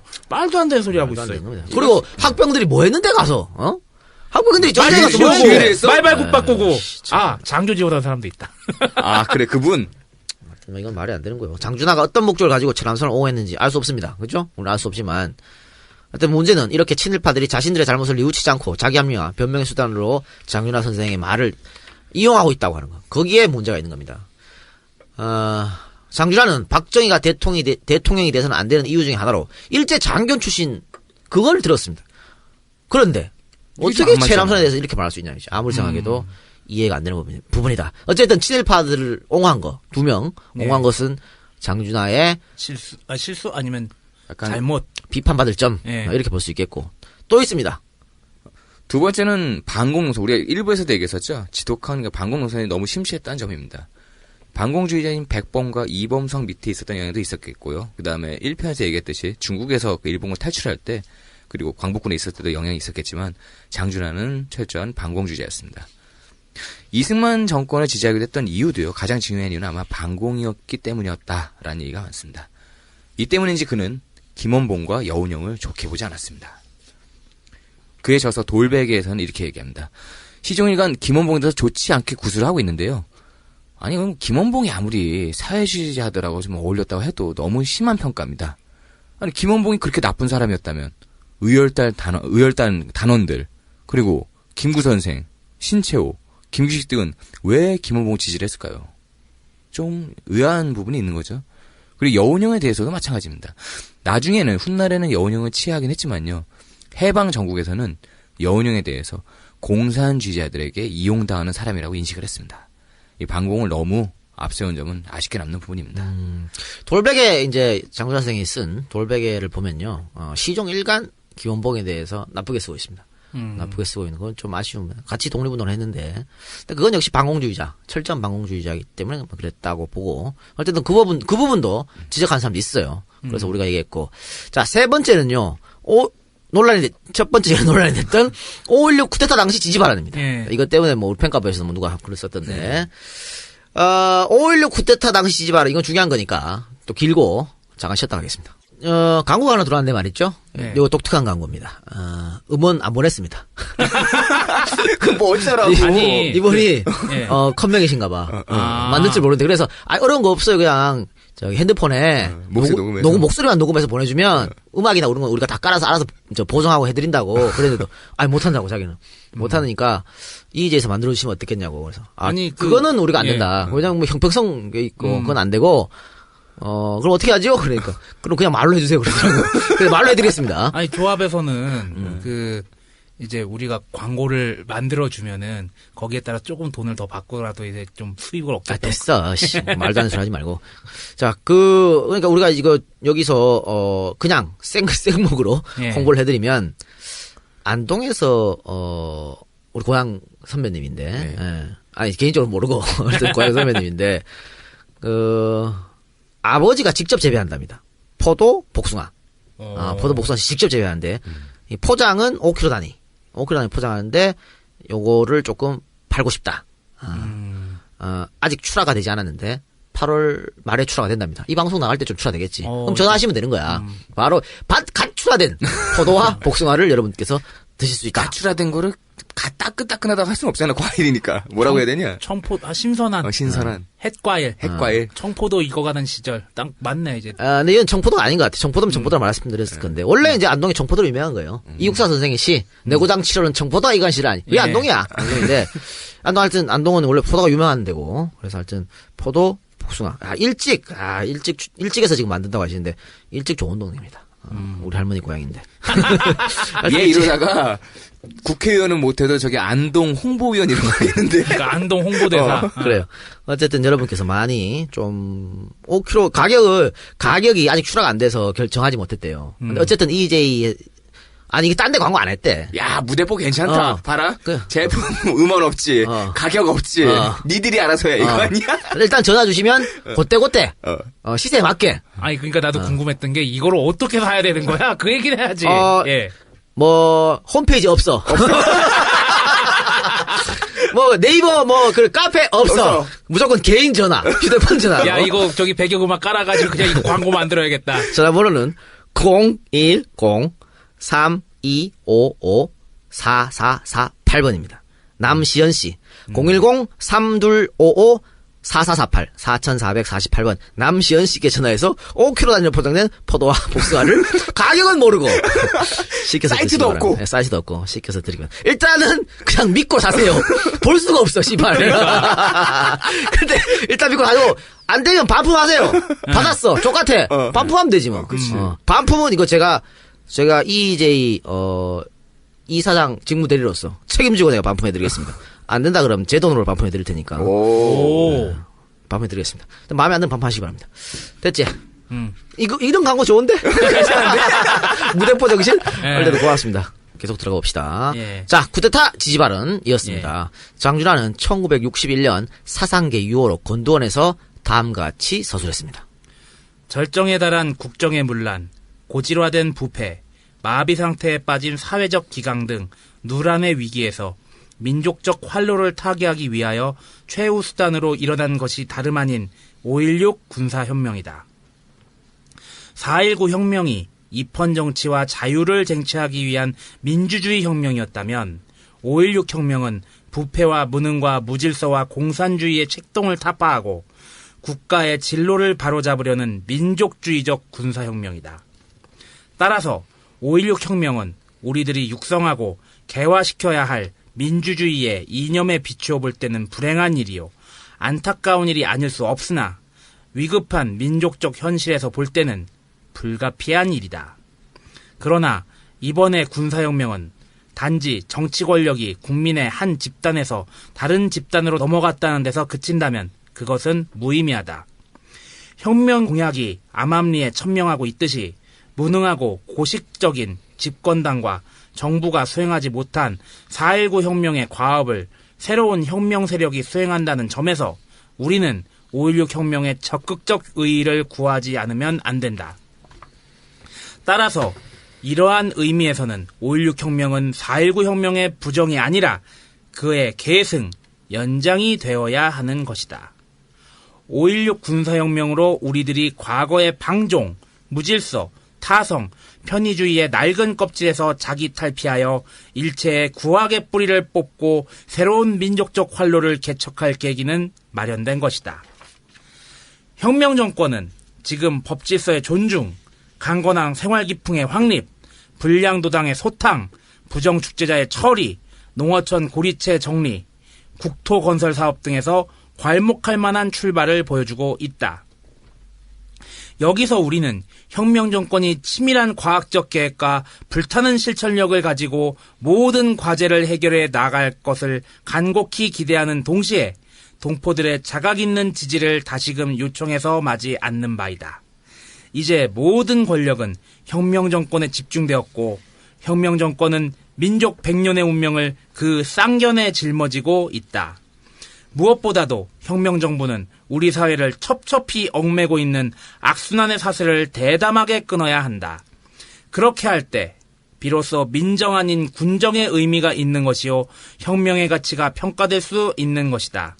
한편 일체의 권력이 혁명 정권에 집중되었기 때문에 권력이 남용되지 않도록 국가재건 최고회의는 이에 만전의 대비책을 세워야 할 것이다.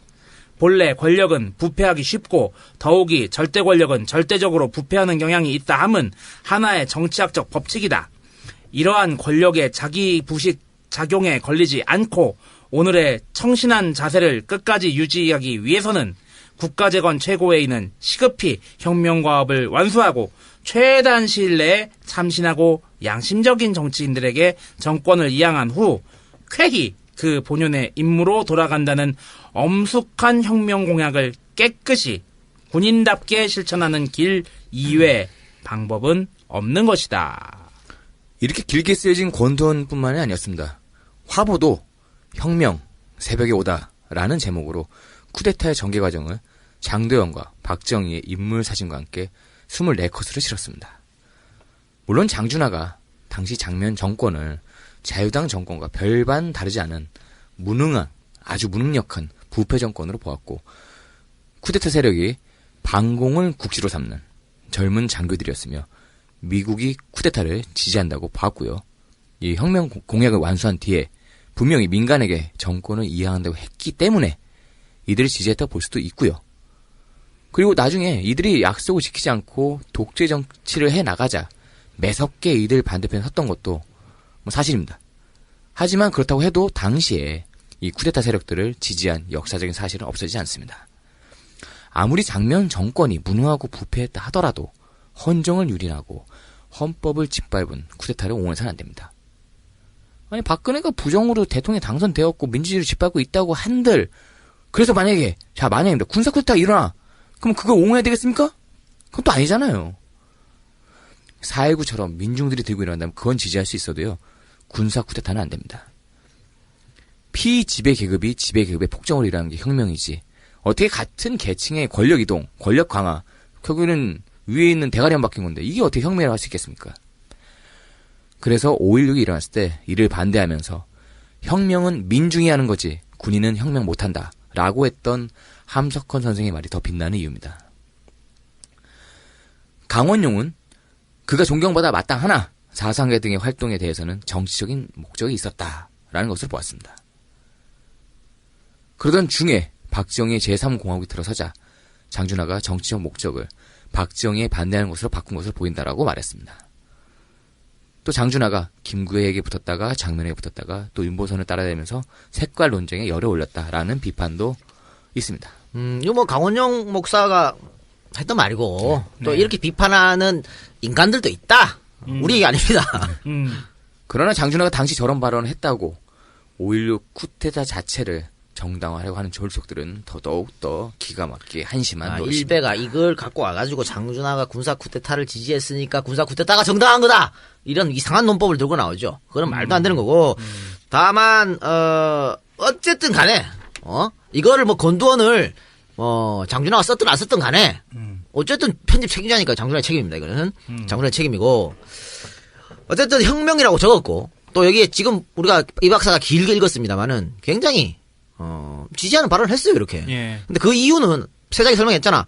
뭐 반공국시로 삼았으니까. 뭐 반공주의자 장준하하고 맞는 거고. 또 미국이 쿠데타를 지지한다고 봤고 장준하는 또 어떻게 보면 더 친미파라고 볼 수 있거든요. 미국하고 또 OSS 합작했고 그렇기 때문에 이런 것들 또 혁명공학 완수하고 민간에 이양한다 그랬으니까. 그래 이 부분은 가장 많이 맞죠. 그래서 믿었고 뭐 이런 부분 때문에 지지했다고 보지만 아무리 그걸 다 좋게 포장해도 쿠데타를 혁명이라고 하면 안 되는 거지. 이거는 헌정 자체를 아주 무시한 건데. 이거 헌법적으로만 장면 정권가 무능하면 국민들이 심판하면 되는 거예요. 그렇죠. 그게 선거가 됐던 그럼 뭐가 선거가 됐든 혁명이 됐든 그런데 이거 군사 쿠데타는 군사 쿠데타는 절대 안 되는 거죠. 안 되는 거죠, 이것은. 그리고 좀 민족주의적인 그런 생각이 굉장히 탄탄하신 분이라는 그렇죠. 느낌이 드네요. 그러니까 지금 민족이 뭐 굶어 죽고 그렇게 되게 생겨서 저렇게 정치인들이 부정부패로 싸우고 하니까 군사혁명을 통해서라도 이거는 이렇게 바뀌어야 된다라는 그런 생각이 되게 강하셨던 것 같아요. 자기가 또 군인 출신이니까. 그래서 군인들을 믿었던 것 같은데 박정희 믿은 게 잘못이지 뭐. 하필 믿은 게 박정희야. 군인은 다 같은 군인인가? 그러니까. 네. 자, 우리 이야기로 다시 돌아가 봅시다. 우리 얘기 돌아오기 전에 예. 하여튼 이런 비판한 점이 있다고 여러 가지 제가 말씀드렸습니다. 근데 아니 있는 걸 없다 할 수는 없잖아. 그렇죠? 그렇죠. 그러니까 이건 뭐 여러분들 각자가 판단하시기 바랍니다. 그리고 뭐 어떤 정치인도 마찬가지입니다. 이 세상에 완전 무결한 사람은 없어요. 다들 조금의 잘못된 점이 있고 그걸 비판하는 사람 비판하는 거고 그것도 아니고 받아들이는 사람 받아들이는 거고 그건 뭐 하여튼 여러분들이 알아서 판단하시기 바랍니다. 네. 근데 우리 쪽 진영 뭐 진보란 진영 이쪽은 오히려 그런 너무 고결한 순결성을 강제하는 것도 좀 있기도 있어요. 그건 문제가 있는데 우리는 지금 현실 정치를 이야기하는 게 아니잖아요. 그렇죠? 과거 역사를 이야기하는 거니까 숨길 수가 없는 거지. 무슨 요즘에 또 무슨 영화 사도세자에 관한 영화를 많이 만든다 그래요. 드라마도 만들고. 근데 사도세자도 언제 우리가 한번 할까? 근데 너무 멀리가 너무 멀어? 근데 어쨌든 사도세자의 아들이 누구야? 정조아니야. 네. 정조가 자기 아버지의 기행, 살인행위 이런 거 없애려고 성정원 일기 막 지우고 막 그랬단 말이야. 예, 맞아요. 그런데 그렇게 하면 안 되는 거지, 역사를. 그렇지 않아? 모든 걸 다, 잘못된 역사도 기재를 그럼 해야지. 다 얘기해야 기록을 되는 해야지. 그런 의미에서 우리가 이야기했다고 생각해 주시기 바랍니다. 자, 이제 우리 얘기 돌아가요. 네. 예. 1958년 사상계는 함석헌액을 생각하는 백성이라야 산다라는 글로 이승만 정권의 타도의 대상이 되었고요. 장준하는 함석헌과 더불어 나란히 관계당국으로 연행되었고요. 함석헌 선생은 구속이 됩니다. 60이 넘은 독립운동가이자 민주화 운동가였던 함석헌 선생은 경찰에 끌려가서 쇠파란, 이 작가 표현대로면 귀때기 쇠파란 경사로부터 구타까지 당했습니다. 자, 과연 당시 함석헌 선생이 어떤 글을 썼길래 쇠파란 경사한테 구타까지 당할 정도로 이리도 고초를 겪으셨을까? 한번 봅시다. 남한은 북한을 소련 중공의 꼭두각시라 하고 북한은 남한을 미국의 꼭두각시라 하니 있는 것은 꼭두각시뿐이지 나라가 아니다. 우리는 나라 없는 백성이다. 6.25는 그 꼭두각시의 노름이다. 민중의 시대에 민중이 살아야 할 터인데 민중이 죽었으니 남의 꼭두각시밖에는 될 것이 없지 않는가. 6.25 전쟁은 미국을 배경으로 한 이승만과 소련 중공을 배경으로 한 김일성의 싸움이었지 민중이 한 싸움은 아니다. 그러니까 서울을 빼앗겼을 때 저 임진왜란 선조가 그랬듯이 이승만도 국민을 다 버리고 민중 잡아먹고 토실토실 살이 찐 강아지 같은 벼슬아치들과 여우 같은 비선 나부레들만 끌고 야밤에 한강을 건너 도망을 간 것이다. 밤이 깊도록 서울은 절대 안 버린다고 공포하고 슬쩍 도망을 쳤으니 국민이 믿으려 해도 믿을 수 없다. 저희끼리만 살겠다고 도망을 한 것이지 정부가 피난간 건 아니다. 이승만 함 선생님 글 시원하다. 그러니까 이때가 언제입니까? 이승만 독재가 아주 기승을 부릴 때 아닙니까? 네가 함석헌 선생의 영향도 많이 받았구나. 야, 민중 잡아먹고 토실토실 살이 찐. 난 이 강아지 대목이 같은 인상적이야. 벼슬아치. 여우 같은 비서나부레기. 난 누군지 알겠는데. 하여튼, 아니, 함석헌, 제가 뭐, 김대중도 김영삼에도 함석헌 선생 글을 많이 썼는데, 대단한 상반입니다. 네. 위트도 있고, 네. 이 양반 글 별명이, 좋다, 글 시원하다. 별명이, 뭔 도깨비였는데? 도깨비였어. 굉장히 또, 일제시대 또 유명한 양반입니다. 대단한 양반. 그래, 하여튼 이렇게, 엄청나게, 이런 글이니까 뭐, 당연히, 이승만을 가만히 뒀겠냐고. 가만 안 두지. 어. 참. 이후에 장준하는 이승만 독재 정권이 막바지 독재의 기승을 부리자 늘 얘기하죠. 해가 뜨기 전이 가장 어둡다고. 예. 막바지 독재의 기승을 부리자 사상계에 무엇을 말하랴 민권을 짓밟는 횡포를 보고라는 제목만 쓰고 내용은 쓰지 않는 백지 권두원을 내보냈습니다. 이렇게 이승만 정권의 부당한 폭력에 저항했던 거죠. 입이 있으나 할 말이 그렇죠. 없다. 제목, 나 할 말, 난 니네 보고 할 말 없다. 그리고 제목만 딱 쓰고 제목에 모든 걸 담은 거지 그렇죠. 뭐. 이런 사상계 민중은 아낌없는 성원을 보냅니다. 당시 조선일보 판매 부수가 9만 부. 그런데 사상계는 이를 뛰어넘었습니다. 민중들이 사상계를 어떻게 보고 있었는지를 잘 알려주는 사례인 동시에 이승만을 어떻게 보고 있는지를 잘 보여주는 사례가 아닌가 생각이 듭니다. 그러니까 역사적인 어디 변곡점 내지 이렇게 사건들을 보면 그때마다 조선일보나 얘들이 그 판매 부수가 밀려 이렇게. 아니면 일간지보다 더 많이 팔았으면 말 다 했죠. 그러니까, 예. 잡지가. 예. 자, 5.16 쿠데타가 터지고 사상계는 1961년 7월호에 함석헌 선생이 쿠데타를 비판하는 글을 싣습니다. 이에 장준하는 다시 함석헌 선생과 연행됩니다. 연행된 곳에는 예비역 중령 김종필이 앉아 있었습니다. 김종필은 사상계를 펼쳐들면서 장준하에게 이런 정신분열자 같은 영감쟁이에 이따위 글을 도대체 어떤 저희로 갖다가 여기에 실었어. 여기 정신분열자 같은 영감쟁이는 함석헌을 뜻하고. 성스런 혁명과 수행 과정에서 당신은 우리 군사혁명을 모독하는 거 아니오. 이것을 싣게 된 목적과 경위를 말해보시오. 야, 좀 젊은 김종필은 없냐? 야, 당시 30 중반이었는데. 그래, 이게. 이때 우리 거의 나이가 30대야. 하이톤으로 하면은 비슷하지가 않아. 그리고 저기 솔직히 대중이 형도 대중이 형 성대면서 내가 70 넘으셨을 때 성대모사만 많이 하지 오히려 젊으셨을 때 김대중 전 대통령 성대모사 이 작가가 잘해. 그래서 자 여기에 그 김종필의 이야기에 대해서 장준하는 이렇게 답합니다. 이 글은 내가 직접 함 선생께 부탁해서 내 손으로 받아다 내가 읽어보고 실은 것이요.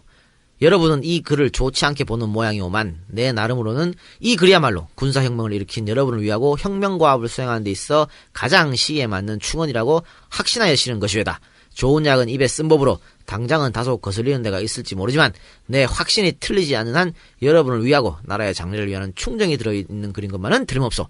지금 우리나라의 모든 언론기관이 혁명과업을 수행하는 과정에서 잘한다는 말 이외의 다른 말들은 일제하고 있지 않소. 그러나 내가 보기에는 아무래도 나라 방향이 옳은 길로 걸어가는 것 같지가 않고 또한 뜻 있는 여러 사람들이 말로는 못하지만 생각은 나와 같기 때문에 충고로 이 글을 실은 겁니다. 나와 함 선생 외에는 이런 시기에 이런 충고를 할 사람이 없어. 앞에서 5.16 쿠데타를 군사혁명으로 지지하셨던 그런 글을 썼다 그랬잖아요. 네. 이런 5.16 쿠데타를 혁명으로서 지지하는 입장에서 돌아서기 시작하는데 그래도 아끼는 마음이 있으니까 그렇죠. 야 형이 아끼는 마음에서 그래, 좀 그래. 갈궈주는 건데 왜 이래라는 그런 느낌도 드네요. 그렇죠. 예. 그렇습니다. 자, 앞서서 살펴본 바대로 쿠데타 초기 장준하 선생은 쿠데타군을 지지하는 입장이었으나 쿠데타군은 장준하를 반대로 부정축제자로 몰아세웁니다. 그 이유 중에 하나가 이런 사상계의 글 때문이 아니었나 생각이 듭니다.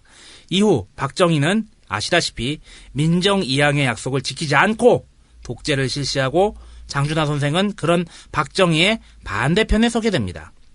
한일회담 반대 데모에 앞장서면서 이 정부가 우리나라 정부냐 일본의 정부냐 라며 정권을 몰아붙이셨습니다.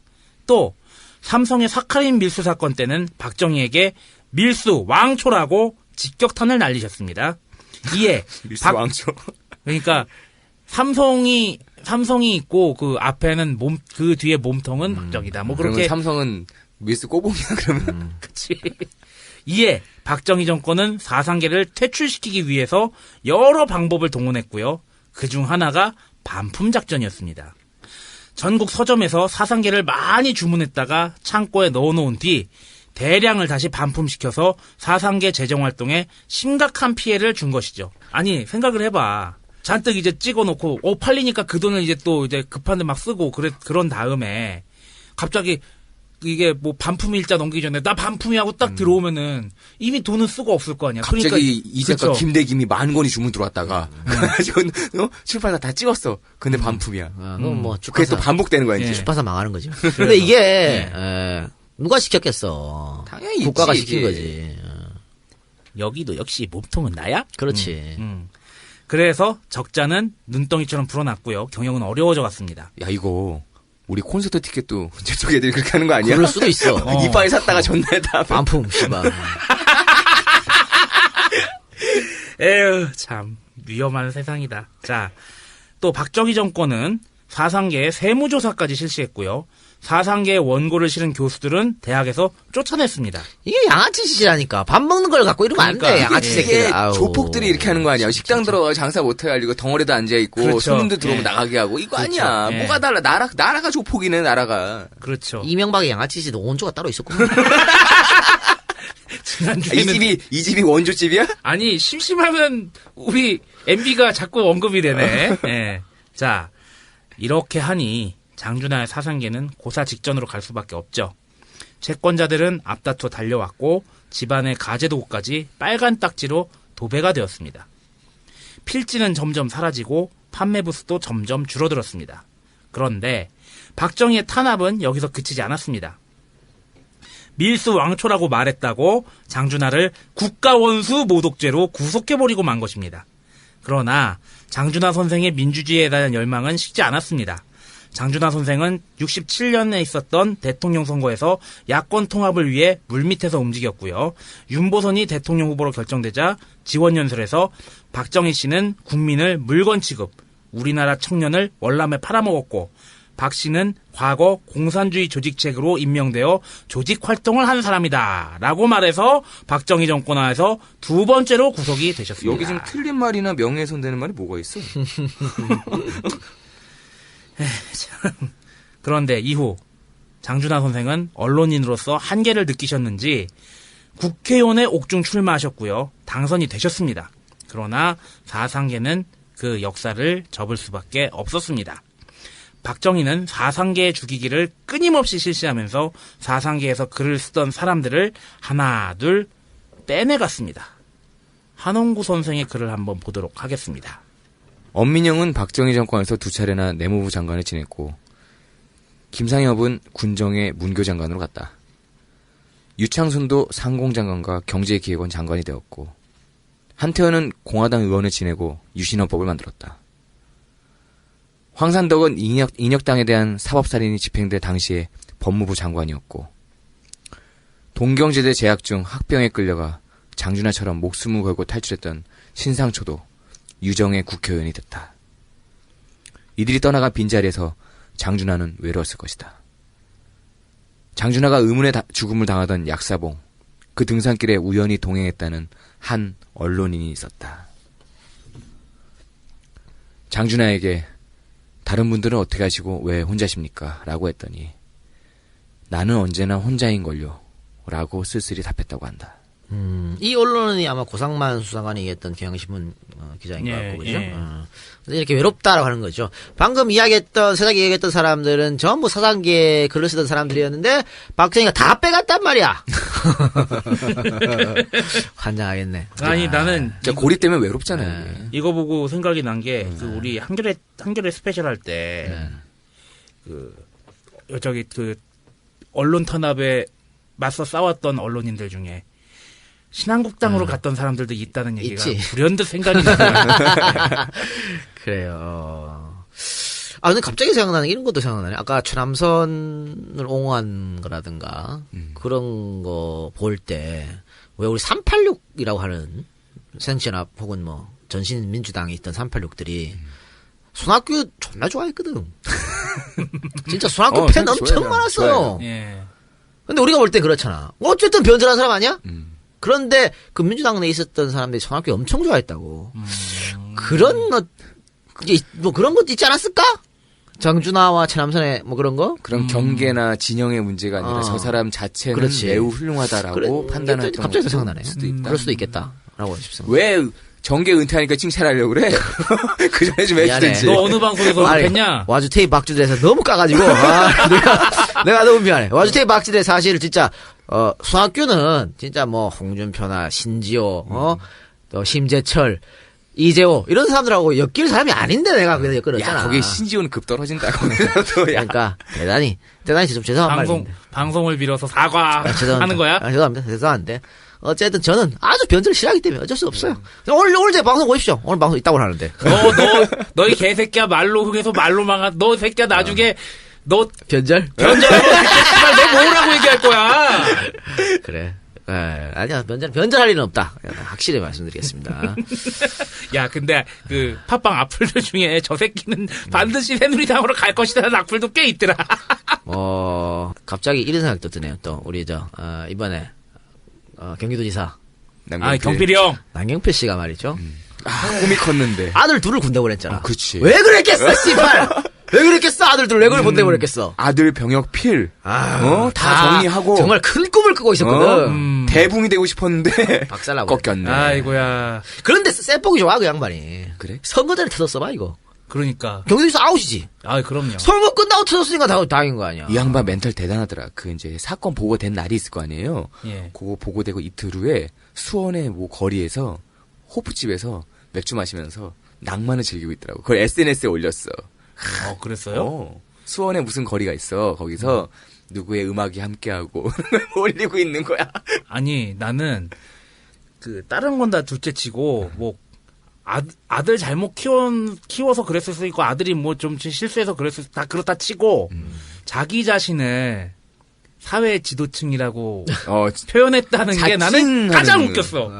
뭐 그럴 수도 있지 뭐. 이거는 이 작가나 하는 행동이거든. 그럼 이제 사회 지도층 안 하면 아니 되지. 그게 또 바보가 뭐냐면 그냥 가만 놔두면 되는데 말 나오니까 바꿨어. 그러니까 바보 같다는 얘기 하는 거야. 아이고 씨. 아니 누가 뭐라고 안 해도 사회지도층이라고 인정하는데 자기가 그 말을 쓰면 어떡해. 아이고 이 답답한 양반아. 아니 어쨌든 뭐 이것은 근데 뭐 그래요. 뭐 아들 문제를 갖고 뭐 아버지 뭐 사퇴하라는 말은 할 수 없는 거고. 그렇잖아. 만약에 선거가 있으면 그거 국민들이 판단해서 심판하는 거지. 그렇죠. 뭐 정봉준도 그런 케이스 아니야? 네. 근데 이 문제 자체 가지고 뭐 내려와라. 그런 건 말이 안 된다고 봅니다. 요 최근에 한국 정치사는 결국엔 가족의 문제로 다 귀결되네요. 야, 근데 이런 거 있을 수 있지. 사실. 캔디양부터 해가지고 그치? 쫙. 군대 가서 자기는 존나게 맞았지만 자기 고참들 안 때리는 애들 많아. 예비역병장 이종응. 그지? 이 박사가 또 겁나 많이 맞았잖아. 내 또 일을 하나 얘기해 줄게. 막 이제 일을 이제 막 하고 있는데 저기 갑자기 행정반에서 와서 워드 좀 치라고 그래서 워드를 막 치고 있는데 그 후임병 하나가 막 어리버리하고 일도 제대로 못 하는 거야. 근데 진짜 한 대 때리고 싶더라고. 그래서 내가 아우 씨 그리고 책상을 내 머리로 들여받았다. 안 그러면 때릴 것 같아서. 그래서 유리가 쫙 갈라지면 책상이 깨진 거야. 나중에 행보관이 오더니 야 이거 왜 이렇게 된 거야. 그래서 사실대로 얘기했지. 제가 말을 안 들어가지고 화나서 제가 책상을 머리에 쳤습니다. 그 애를 불러오더니 다음 달 월급에서 두 사람 유리값 깐다. 딱 한마디 하더라고. 그리고 저도 내가 때리는 내가 존나 괴롭혔던 있어. 인천 사는. 나랑 동갑이야. 동갑인데. 근데 존나 때리는데. 어느 날 새벽에 말이지. 아침에 비 오는 날 보일러실 지하에 불러갖고 존나 맞았어. 몇십 분 맞은지 모르겠어. 기억도 안 나. 존나 맞았는데. 고참이 널 때렸다고? 그렇지. 내가 맞았지. 존나 맞았는데. 그 새끼가 나보고 그러더라고. 너는 뭐 고참님 안 때릴 것 같아? 그러더라고. 난 안 때릴 것 같습니다. 그랬거든. 웃기지 말라고. 니 더 때릴 거라고 또 때리라고. 근데 그때 내가 진짜 나 때리면 안 되겠다. 이런 생각했거든. 그래서 나는 굉장히 상부에 오봉 때 접근 잡았으니까. 야, 잘 풀렸다. 전혀 풀렸지. 괜찮게 풀렸네. 나는 진짜. 상병 실용 때까지 막내였어, 인간아. 나는 말년병장 때 첫 전혀 풀렸는데 하여튼 뭐 그래서 내가 제일 잘한 건 구타 없애는 거였는데 내가 하고 싶은 말이 이거야. 그러니까 이런 뭐 이 박사나 이렇게 군대 자기는 존나 맞았지만 안 때리는 애들 있거든. 이건 뭐냐? 결국은 가정교육이야. 전 그렇다고 봐요. 가정에서 제대로 시키고 이렇게 좀 했으면 어떻게 사람이 사람을 때리나. 이게 말이 안 되는 거지. 아무리 자기가 거기 가서 군대 폭력을 받더라도 안 그럴 수 있다니까. 그래서 이런 뭐 얘기는 비판할 수 있습니다. 다만 이걸 가지고 뭐 직에서 내려오라는 건 말이 안 된다. 뭐 그렇게 봅니다. 거기까지 정리하고. 자, 우리 얘기 다시 돌아가서 나는 언제나 혼자인걸요라고 했다 그랬지 않습니까? 예. 동지들이 다 떠나가고. 이제 군사 쿠데타 정권을 잡아서 이제 독재를 하고 있는 사람들에게 간 거죠. 어떻게 보면. 그래서 굉장히 외롭게 투쟁을 하고 있지 않았나 장준환 선생님. 물론 뭐 제야의 함석헌 선생이나 많았지. 많았으면 개훈재 선생이나 많았습니다만은 또 그 제야에서 만난 사람들하고 또 이 사단계에서 만난 사람하고 또 다를 수 있잖아. 그렇기 때문에 외로웠는데 이렇게 외롭게 투쟁하던 장준환은 드디어 김대중과 손을 잡게 됩니다. 대중하고 사이가 안 좋았거든. 왜요? 71년 대통령 선거 때요. 예. 장 선생이 김대중이 대통령 후보로 돼서 탈당했어요. 그러니까 이유가 있을 거 아니야. 반발해서 탈당했어. 자기는 김대중을 밀지 않았거든. 인정할 수 없다 이거지. 윤보선 라인이었거든.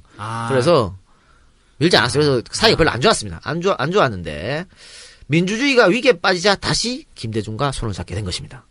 장준환 사망하기 20일 전 김대중의 자택을 찾아가 김대중을 만납니다. 그리고 힘을 합칠 것을 제안했습니다. 아니 근데 이것도 되게 시사점이 크다. 자기와 라인이 다르다고 라인이 다르기 때문에 반대했다는 게 이제 이 작가가 그렇게 얘기를 한 거잖아요. 근데 민주주의가 위기에 닥치니까 그럼. 민주주의를 위해서는 나와 그럼. 라인이 다르더라도 그럼. 김대중 선생과 그리고 장준환 선생이 힘을 합치는 그럼. 모습은 지금 현재 우리 야당과 그럼. 범민주 세력이 꼭 기억해야 되지 않을까 그런 생각이 듭니다. 그래, 범민주 세력 좋다. C8. 좋은 말 썼다. 범야권 세력 좀 제발 좀. 탁탁 그거 뭐 이길까 말건데 지금. 내가 그렇게 볼 땐 합시다. 팟빵에 댓글 쓰는 사람 중에 우리 싫어하는 사람 중에 야권도 있는 것 같아. 야권 많아. 네. 야권 많아요. 그냥 우리가 싫은 거야. 뭐 어쩔 수 없지 뭐. 그래요. 그래서 김대중의 사태를 찾아 김대중을 만나는데 여기서 이제 두 사람이 의기투합하는 거죠. 그러니까 당시 뭐 김대중 대통령 같으면은 같은 임금당에서 밖으로 못 나왔으니까 장 선생이 찾아간 건데 둘이 서로 의기투합하고 열심히 한번 해보자 앞으로 뭐 그렇게 얘기를 했습니다. 야 정말 대단한 결심하신 거네. 그럼요. 그러니까 감금돼 있었는데 거길 찾아갔으면 그렇죠. 그걸 다 누가 왔는지 파악을 할 거 아니에요. 뭐 중정에서 다 파악했겠지. 예, 그리고 장준하 선생 자체도 중정에서 이미 저기 다. 두 사람 다. 네, 두 다 사람 다 하고 그런 있는데 거니까. 그것도 당당하게 찾아간 거 아니야. 자, 그래서 말이죠. 함석헌 선생은 장준하와 김대중의 이 만남이 장준하의 죽음을 불러왔다고 증언했습니다. 아주 시사점이 큰 바죠. 장준하의 죽음은 김대중과 화해한 그것이 불러왔어. 저놈들이 둘이 힘을 합치면 어찌 된다는 것을 알았기 때문이지. 둘 중 하나는 죽여야만 했을 거야. 그렇죠. 두 사람 박정희의 필생의 라이벌이자 정적 김대중과 장준하입니다. 어? 절대로 네. 손을 잡지 않기를 바랬던 두 사람이. 그래서 손을 잡았어. 그럼 어떻게 돼? 둘 중에 하나는 죽여야 되는 거지. 아니면 둘 다 죽이든가. 야, 갑자기 난 상상을 한 게, 뭐, 문재인, 안철수, 노회찬, 심상정, 뭐, 유시민, 기타 등등이, 짜자잔 힘을 합치면, 한길영도 포함해줘, 새끼야. 김한길. 힘을 짜자잔 합치면, 야, 참. 내려오니까 관대해졌어. 다 합치면은, 아니, 지금 당연히 여권에서 불안감을 느끼지. 그럼. 제가 그때 술자리 사는 얘기 해줬지 않습니까? 여권에서 뭐 계속 있는 거 좋아한다고? 예. 그러니까 힘을 합치면, 참 안타깝네요. 참. 그래요. 자, 이렇게 김대중과 만나고 난 뒤 장준하는 무언가 결심이라도 한 듯 소중히 간직해온 임시정부 청사에 걸었던 태극기를 이화여대 박물관에 갑자기 기증했고 32년 만에 부인과 또 갑자기 천주교식 혼례 의식을 치렀습니다. 개종을 한 건가? 개종을 했다 그래요. 증언이 있습니다. 그러니까 기독교인이 왜 천주교식 결혼을 해? 개종을 했다고 그래요. 그러니까 뭐 신경의 변화가 컸다고 봐야겠죠. 또 선친과 김구 선생의 묘소를 참배하며 맨손으로 벌초를 하였습니다. 아니, 뭐, 그러니까 지금 개종 얘기 잠깐 나와서 말인데, 대부분의 경우에 죽기 전에 그 죽음에 대한 공포 때문에 교회 다니기 시작하거나 아니면 뭐 교회 다니다가 천주교로 옮기거나 뭐 다른 종교로 옮기거나 그런 케이스가 많거든요. 그러니까 죽음을 진짜 예견한 걸 수도 있는. 그러니까 죽음을 각오하고 뭘 하려고 그랬던 거라고 할 수도 있겠죠. 여기 또 네. 맨손으로 벌초한다 그러는데 이 벌초라는 게 갖고 있는 의미가 또 있잖아요. 선친과 같은 의미로 모시는 김구 선생의 묘소를 맨손으로 벌초한다는 게 이렇게 부모님 머리 깎아드리는 거랑 똑같거든. 그러니까 단정하게 내가 언제 올지도 모르는 길이다라는 그런 좀 마음의 표시가 아닐까. 분명 뭔가 신경이 있었다. 이렇게 말씀드릴 수 있겠고. 자, 장준하 선생은 유신반대 100만인 서명운동 등으로 긴급조치 1호 위반에 의한 첫 구속자가 됩니다. 이따가 백기환 선생이랑 같이 구속된 걸로 알고 있는데. 그리고 15년형을 선고받았죠. 그다음에 형집행정지로 석방이 됐는데 석방되자마자 박정희를 향해서 날카로운 독서를 날리기 시작했습니다. 8월 14일, 8월 17일에 사망했으니까. 네. 죽기 3일 전이네. 네, 8월 14일 날 유신 반대 성명을 발표하겠다. 이렇게 박정희에게 공개 서한을 보내고 그 성명을 준비 중에 있다가 사망한 것입니다. 그렇기 때문에 장준하의 죽음에는 의혹이 있다라고 말할 수가 있겠죠. 이 의혹, 장준하 죽음에 대한 의혹은 3편, 장준하 특집 3편에서 노무현 정권 때 의문사 진상규명위원회 조사관이었던 예. 고상만 선생을 모시고 이 인터뷰를 한번 해보도록 하겠습니다. 자, 우리 한 3시간 정도 1, 2분으로 나눠가지고 방송을 했는데 장준하 선생 일생을 한번 살펴봤습니다. 네. 이 박사 어떻습니까? 제가 역시 근현대사는 잘 모르네요. 네. 그 처음에 완전 사도세자 하자니까 그러니까. 에이, 그것도 무서워. 완전체란 얘기를 했었던 기억이 나요. 근데 실제로도 이제 장준하 선생도 뭐랄까 실수, 과오 그런 게 있다는 것도 좀 기억에 남고. 근데 결국에는 우리가 얘기했던 거는 장준하 선생은 전체적으로 봤을 때 그의 행적을 봤을 때 진짜 민주주의자였고 그리고 우리나라의 광복과 그리고 우리나라의 민주주의를 위해서 싸운 분이다라고 결론을 내리니까 제발 아군한테 총질했다는 그런 말도 안 되는 소리 하지 마시고요. 제가 아까도 언급을 했지만 야권을 시사하는 바가 굉장히 크네요. 그렇네요. 이 작가가 이 방송을 하는 이유를 장준하 선생을 하는 이유는 시기적인 것도 있지만 야권의 분열과 임시정부의 분열 이런 것들이 시사하는 바가 크기 때문에 이걸 한다라고 얘기를 하셨잖아요.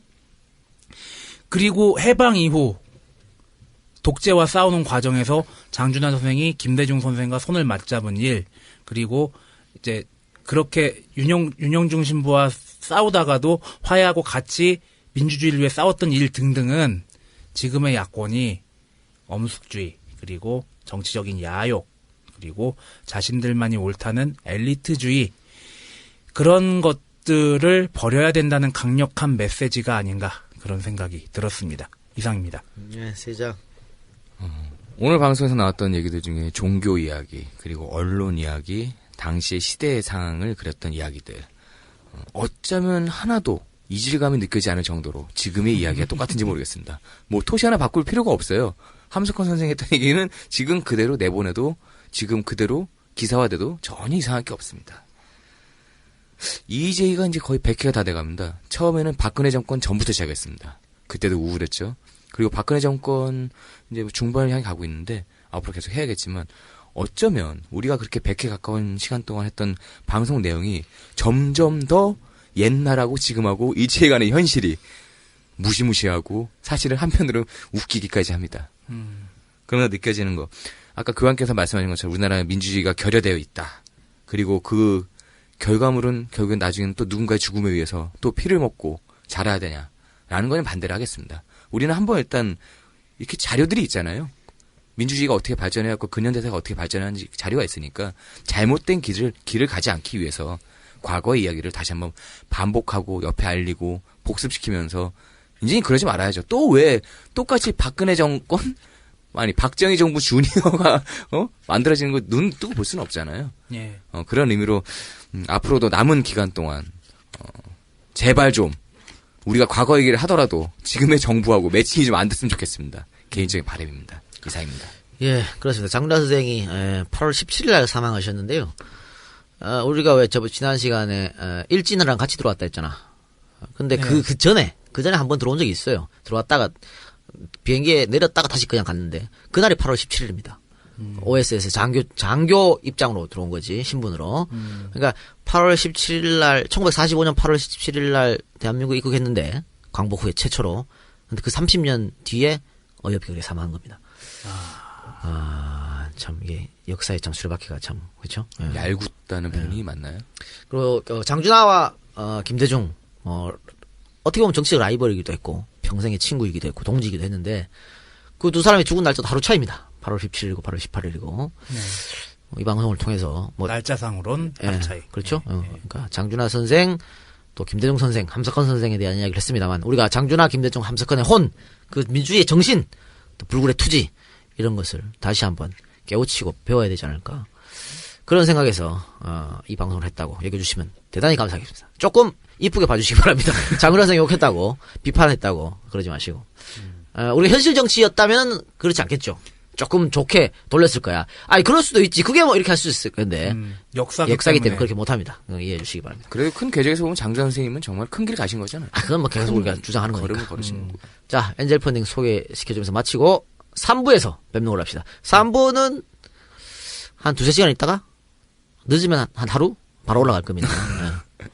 제공 골드문트 박진호 이성삼 박혜정 성정민 이재현 이재천 천부인 동양극장 남상호 이상입니다. 감사합니다. 고맙습니다. 감사합니다.